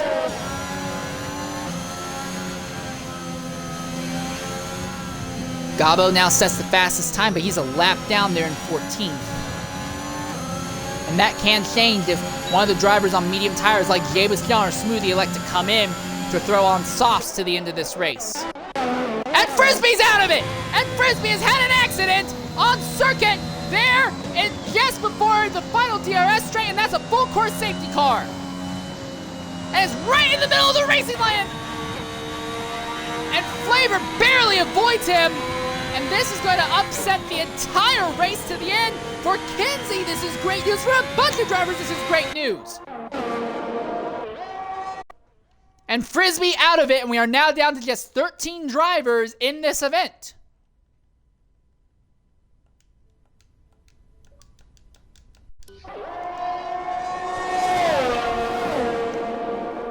And Torpedo pitting to repair damage to that car again. This will drop him out of the points-paying positions for the moment. All right, and coming into the party is Frisbee. Frisbee, go ahead and include your audio. First, I just want to say, this track is not supposed to suit the Haas's, but you are fighting for the win for so long today. It's absolutely incredible. Walk us through the race from your perspective. I thought I had a free win at one point because Jeeves, I think got clipped on the pits. Ryan had wing damage, and Matrix got murdered by his teammate. So I thought I had a free win, and then that safety car came out, and Smooth got blessed, and then he was too fast to pass, and then I got wing damage. Well, what happened that took you out there just now? I think it was a glitch because I kind of just like scraped the wall and my wheels popped off. So I don't know what that is about, but did you die as well, or are you just chilling here? Ozda always likes to chill in the broadcast parties. I thought you were up at 9. Yeah. All right, well, it's a shame, Frisbee, because the drive you were putting on was absolutely fantastic today. It's a shame you're not going to be able to bring it home to the end.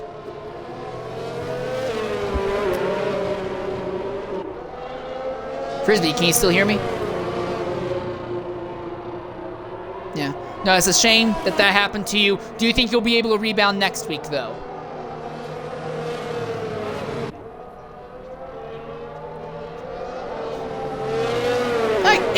It can't possibly be that bad. There's no super long straights at Spain that's gonna...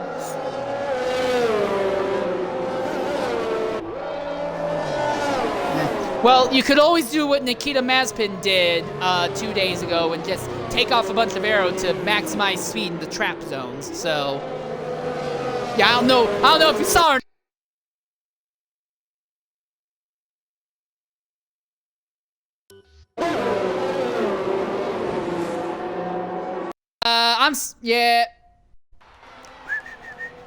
I'm sorry about that, Frisbee. I accidentally disconnected my controller. Can you re-say what you just said?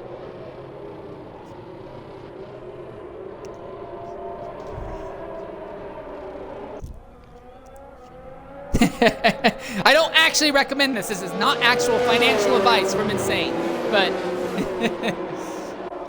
Alright, well, thanks for being willing to jump in. Like I said, it's a shame to see you out, but there's still one Haas left. You might still be able to bring home some points for the team today.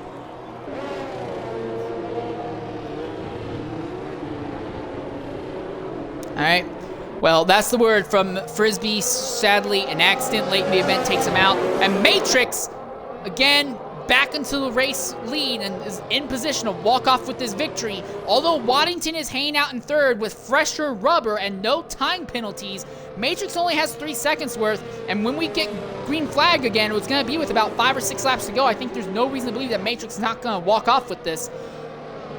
I would not be surprised if this ends up being Matrix's last or second to last race in the Aston Martin, considering that he seems to have pace that no one else has in their cars this season.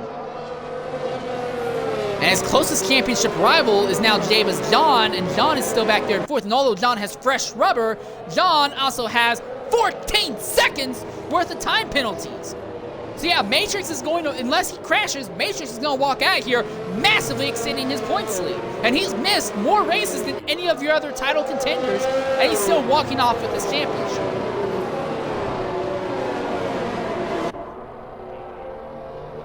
Yeah, I think, I strongly would say that Matrix probably needs to be moved to a slower car, but I also don't know if there actually is something slower that he can be moved into. What's slower than the Aston in this game? The Alpha, maybe?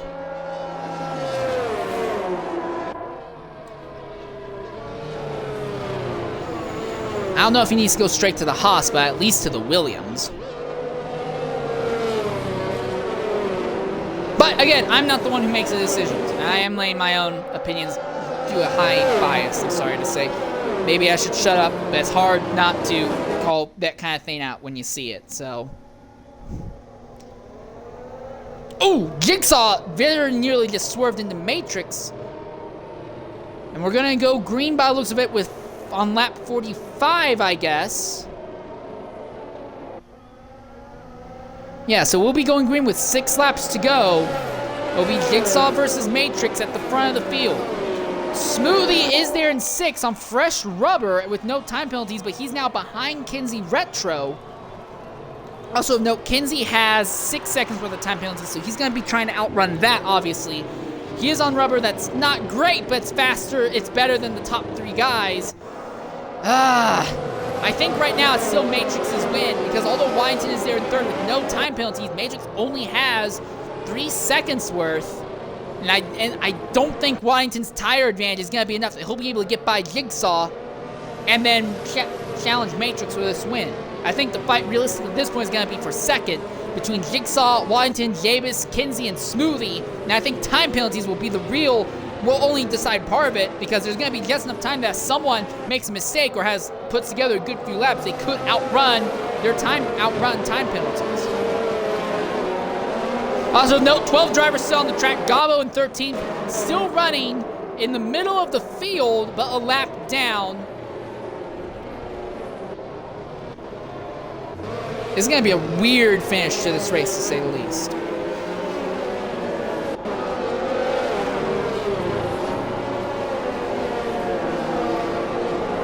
Well, it's Flavor who's ahead of you, Ozda. You know how he is.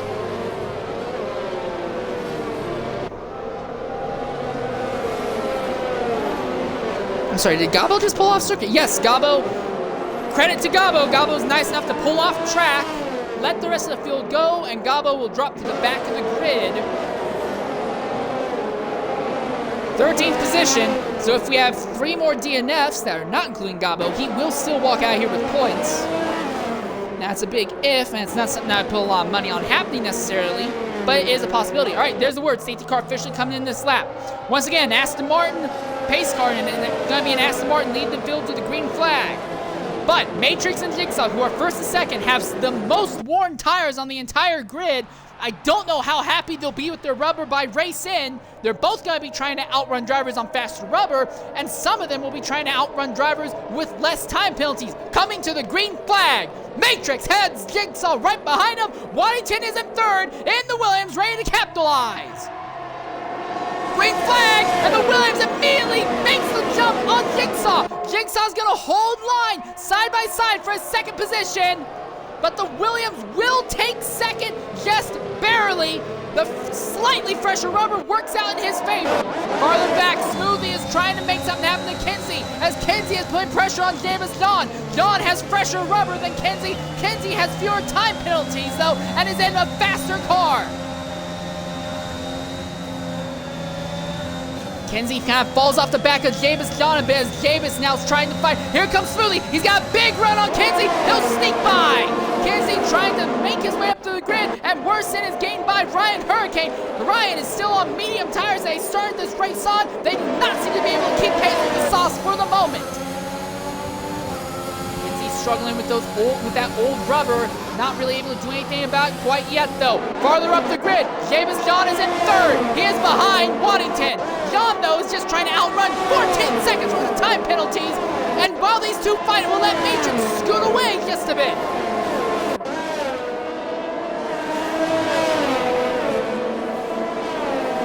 No DRS this lap or next lap, but the Ferrari driver doesn't care. John around the outside. He's going to try and overtake the Williams on pace.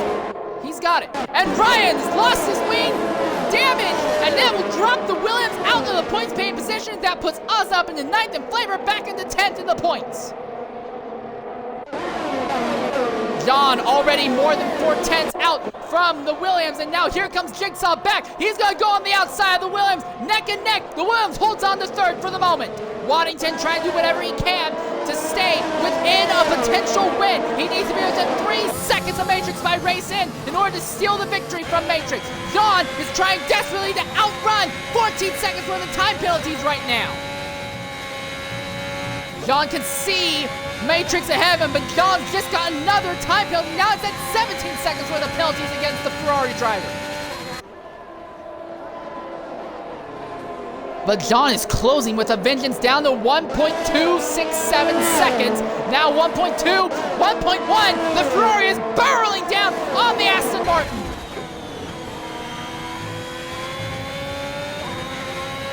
Now with just a little bit more than a second out. At the rate John is going, he will be within DRS range of Matrix in a lap or so. And again, with Matrix, he has some of the oldest tires on the grid, so this is going to only go worse and worse for Matrix going forward. Matrix's main rival, though, is not Davis Dawn. It is Waddington in third. He needs to be more than 3 seconds ahead of Waddington by race in order to walk out here with the victory. Jigsaw fighting with Waddington, though. For third, it's not going to happen. Jigsaw will not let Waddington by. With all this fighting, it basically guarantees a victory for Matrix. DRS has been enabled now. Waddington behind Jigsaw. He'll go around the outside. Can't get by the Alpine unless the Alpine has trouble putting power down. A little bit of a swerve from the Alpine. Drag race side by side for the position. And the Williams is back ahead, but the gap is now open to 4 seconds between Waddington and Matrix. Matrix will win the race here.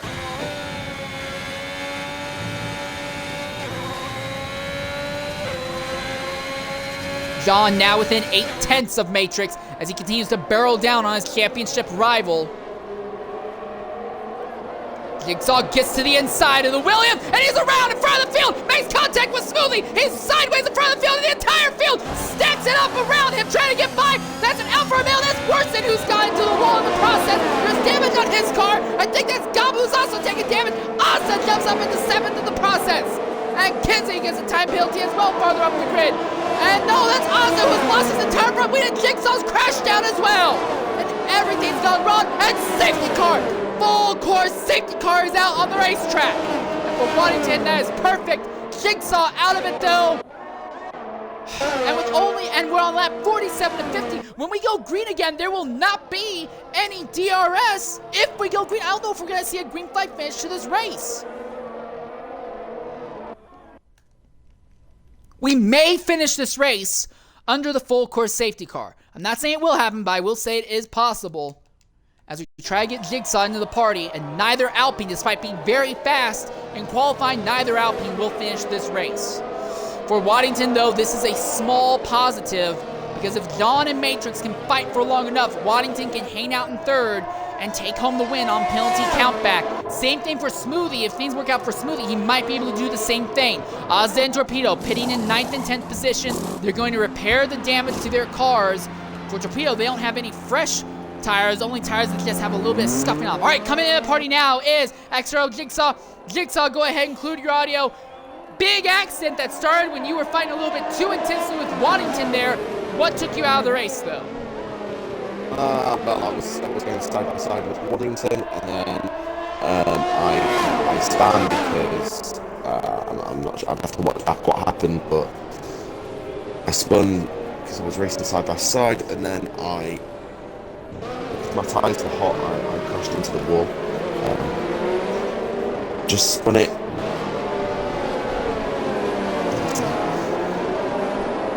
Alright, well that yellow flag has really upset the entire flow of this race. It's a shame because both of the Alpines had amazing speed in qualifying, and while time penalties was going to mean that you probably weren't going to fight for the win, you were fighting for what looked to be a possible podium finish to the end there.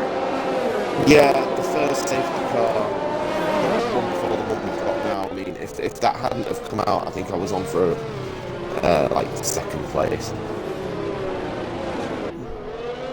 Well, irregardless, it's a shame to see you out like this. Hopefully you'll be able to rebound next week at Catalunya, though.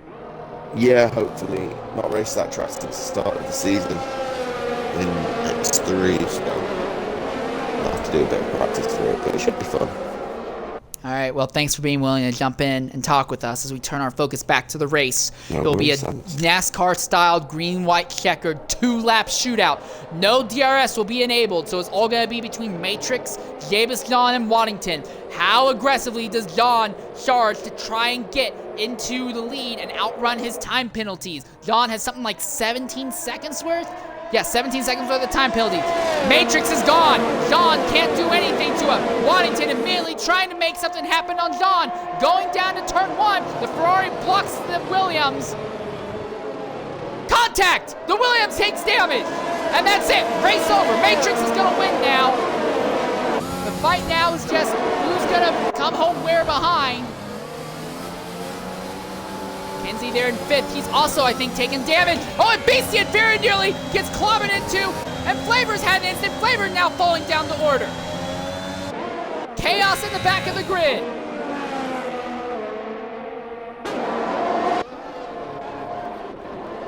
Worsen right there behind Kinsey, and Beastian has to hold off Ryan Hurricane. Torpedo goes around Flavor. Flavor now falls to 10th. Ozza is now going to try and barrel down on that Red Bull. This is about for a last points paying position.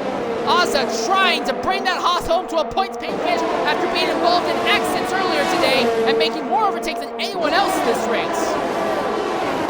Kinsey Retro, Mr. Worsen fine for 5th and 6th position. Contact once, twice, they're both off. They saved it, and Beastian gets by 1. Beastian's gonna try and get by 2. He has to back off. He can't finish the pass on Kinsey. Now Worsen barrels back by. Contact once, twice, they're into the wall, it's Worsen. Torpedo now right there behind Worsen. Side by side. Torpedo gets ahead. Into the pits goes Gabo, as he has taken damage to that car. Flavor out of the points for the moment. But again, time penalties could upset everything to the end. Smoothie has gotten ahead of Washington. Smoothie is within 3 seconds of XRL Matrix, so he might still be able to steal the victory off of Matrix at the very end here. But Matrix is going to open up a massive gap on his rival, Davis Dunn here. Dunn is right behind Matrix on the circuit as they're coming down into this passing zone. Ferrari on fresher rubber is way faster than the Aston Martin, but the Aston Martin has track advantage, and there is no DRS on this final lap. It is the white flag lap. Yes, Smoothie is close enough to take the win off of Matrix. But can Matrix stay ahead of John?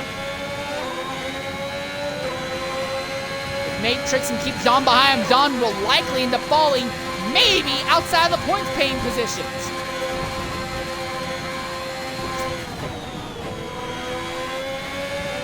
Oh! Twitch from the Ferrari. That lets Matrix open up the gap just a bit. Under drafting, the Ferrari's closing back in. The gap between first and second, 2.5 seconds. It's closing and opening. Ozza's had an accident. And that will drop Ozza out of the point pay position once more. Out of the foul corner. Here comes Matrix to the line.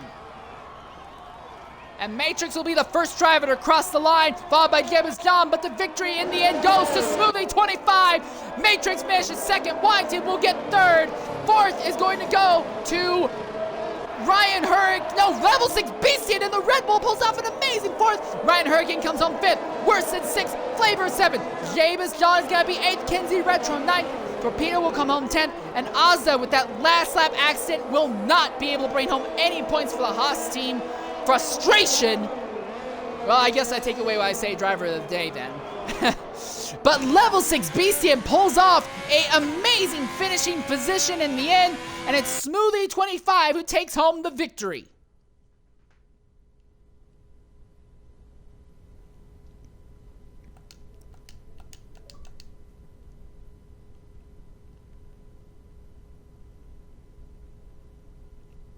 Trying to get our top 3 finishers into the party here real quickly. Coming in is Smoothie 25. Smoothie, go ahead, include your audio. Fantastic victory. What do you have to say there about that win? I mean, I'm happy about it. Kind of sucks for Matrix, so I didn't really want to win like that, but that safety car at the end was a little ridiculous. But overall, I didn't really have any issues except that one restart. That was it. All right, well, you've been gone for a lot of the last few races, but you come back, wrap up, and win immediately. Do you think you'll be able to run most of the races to the end of the season to put yourself back in title contention? Yeah, I should be there. I don't think I should miss any more, but it doesn't mean I won't crash out or anything, so. Now, this is true, sadly, but still, great job on pulling off the win there. You were fighting for the win for a while and end up winning on penalty count back again. So outstanding job there. Thank you, man. All right, well, that is the word from your race winner. I also going to try real quickly to talk to level 6 Beastian as well before we get too far into the race. I'm still trying to get word from Matrix, but not had any word with that. Any luck with that, it is. Oh, Matrix is here. Okay, I didn't get the notification to say that you joined. All right, Matrix, go ahead, include your audio. Well, you didn't have a great run in qualifying, but you went right up to fighting for the win early on. What happened between you and your teammate midway through that race, though? I've checked my messages. We're having a really good race, and I enjoyed it. We both said after the race it was really good. But he's watched it back saying that you might have squeezed me to the wall. I'm not going to say any more than that. That was just one of these things. Rest of the race, I can't believe the end of the safety car because that's an absolute joke on Codemasters bringing out a safety car with 2 laps to go, pretty much. That usually doesn't happen, but let's see what it does, and then I'm going to see if I can get 5 seconds taken off for speeding the pit lane when I didn't speed the pit lane. But it gave me a glitch before I crossed the line. So we'll see what happens with that. But overall, I'm happy with it, so I enjoyed it. All right. Well, with this, coupled with the fact that no one except for Smoothie was really able to finish ahead of you, you will continue to extend your points lead at a track that you weren't feeling happy about. So again, I'll ask, championship, do you think you already have it pretty much locked up if you keep this pace up? No, like, there's so many more tracks to go. Like, there's Spain where Frisbee's favourite is. I know he's in a hash, but you've seen the hash there tonight. Like, fat. You know, he's obviously really fast. Just, but no, there's still the Ferraris. The Ferraris are OP. Like, you saw James John at the end. Like, he was just catching up. Well, he also was on tires that only had 7 laps on them, and you had tires that had 19 right. laps. Okay, fair enough. Right, but even still, though, the Ferrari is OP. But no, there's a lot of races to go, but we'll see. But overall, I'll need to apologise to Fizzy, because I said I didn't like the track, and that was fun. All right, well, I guess here's the other question then. You are going to be in tomorrow's X2 race, I assume. Do you think you can win this track there, maybe? I'm starting at the back. Fun. So that's a yes then, okay. I don't know, see, like... Matrix, I have seen you over the course of this season go from being like an upper tier X3 driver to at least midfield X1 driver in pace. So yeah, you're probably going to win it. If you're so confident that you think you can start from the back and from, you're probably going to walk out of there with the win if you don't get wrecked out or end up with a bunch of bullcrap time penalties. I'm starting at the back because I don't want to fight a mess. Like, where's the... I don't want to do all that. I'll just stay back. Alright. Well, I do want to say thanks for being willing to jump in and talk with us to the end of this race. Good job recovering from the accident you had midway to lead a bunch of laps late as well. Also want to go ahead, talk to A. Washington. Washington, go ahead, include your audio. Very interesting race, kind of up and down all around today. Walk us through the event from your perspective.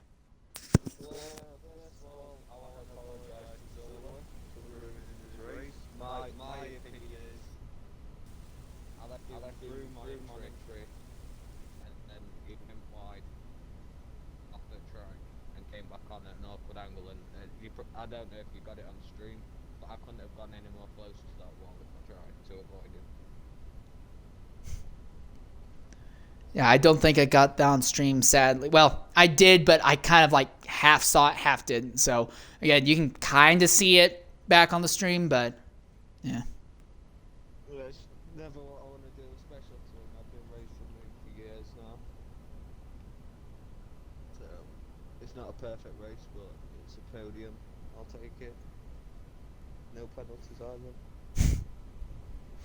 Yeah, in the end, do that late race safety car end up being time penalties that really decided how the race finished. But still, great job. You were running upper bit of the field throughout most of the event. Great job for you and the Williams team today. Thank you. All right. One more driver I do want to talk to real quickly is Ozda. Ozda, go ahead and include your audio. No points, but for all intents and purposes, you put on a amazing show in a car that you're supposed to not even be fast enough to drive in. You took the thing from the back to the front on 2 separate occasions and could have won if not for an accident on the last, not one, but you could have still got points if not for an accident on the last lap. Walk us through the race from your perspective, Ozda. Well, I just want to say sorry to Waddington because I did love top him a couple of times, but yeah, it was a very frustrating race. I knew I had quite a lot of pace anyway, and then obviously I did Sebring with XRL and 3D and iRacing. I had to leave early, so I came in here late. Didn't know that my seat was taken. Realised that my seat was taken, so I was like, oh, I might as well go in the house for a little bit of banter. And then, obviously, it turned out to be pretty quick, so, you know, I just gave it my all, and that's what happened, and I got collected in incidents and stuff like that, so, yeah, it wasn't a very good race from my part, but it was good in terms of overtaking and stuff like that. All right, well, Ozda, well, hopefully we'll see you back in your normal seat in the next few weeks. Thanks for being willing to talk with us. It was outstanding watching you come from last and put on the show you did. Shame you couldn't bring home any points for the Haas at the end. Yeah, thank you.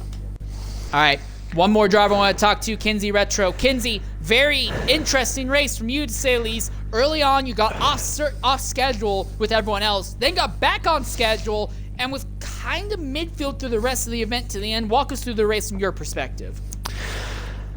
I'm going to be honest, I don't even know where to begin because it was just an absolute roller coaster. I mean, there was one point where I was leading, and then the next I was at the back of the field, and then it was just, I went through every single position possible in that race. And at the end of the day, despite the issues that I had, the two biggest things I can take away is that I had a great battle with Jigsaw and that double overtake.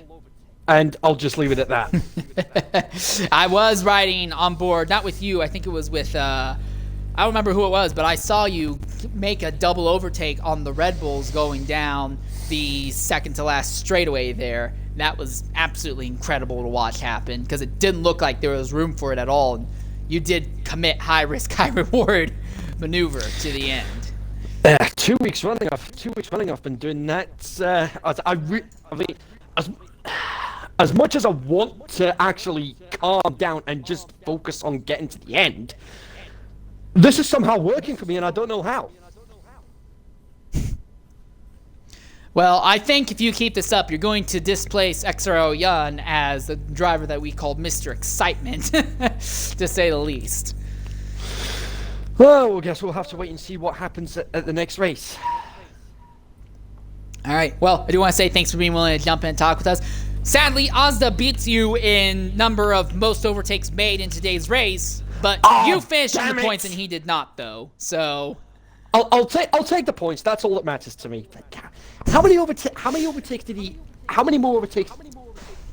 he get? It would have been about 4 or 5 more. The big thing is, near the end of the race, Ozda kept kind of bouncing back between like about 12th and 13th to about 7th or 8th. So he would keep making up the overtakes, and then we get caught up in someone else's mess, have to pit, and then he'd make those overtakes back up again. So, all right. But like I said, I'll take the points at the end of the day. All right. Good job, Kinsey, though, on that finish. Hopefully you'll be able to continue these amazing runs next week at Catalunya. And that's it from Kinsey. And for us here in the broadcast booth, that will be from us.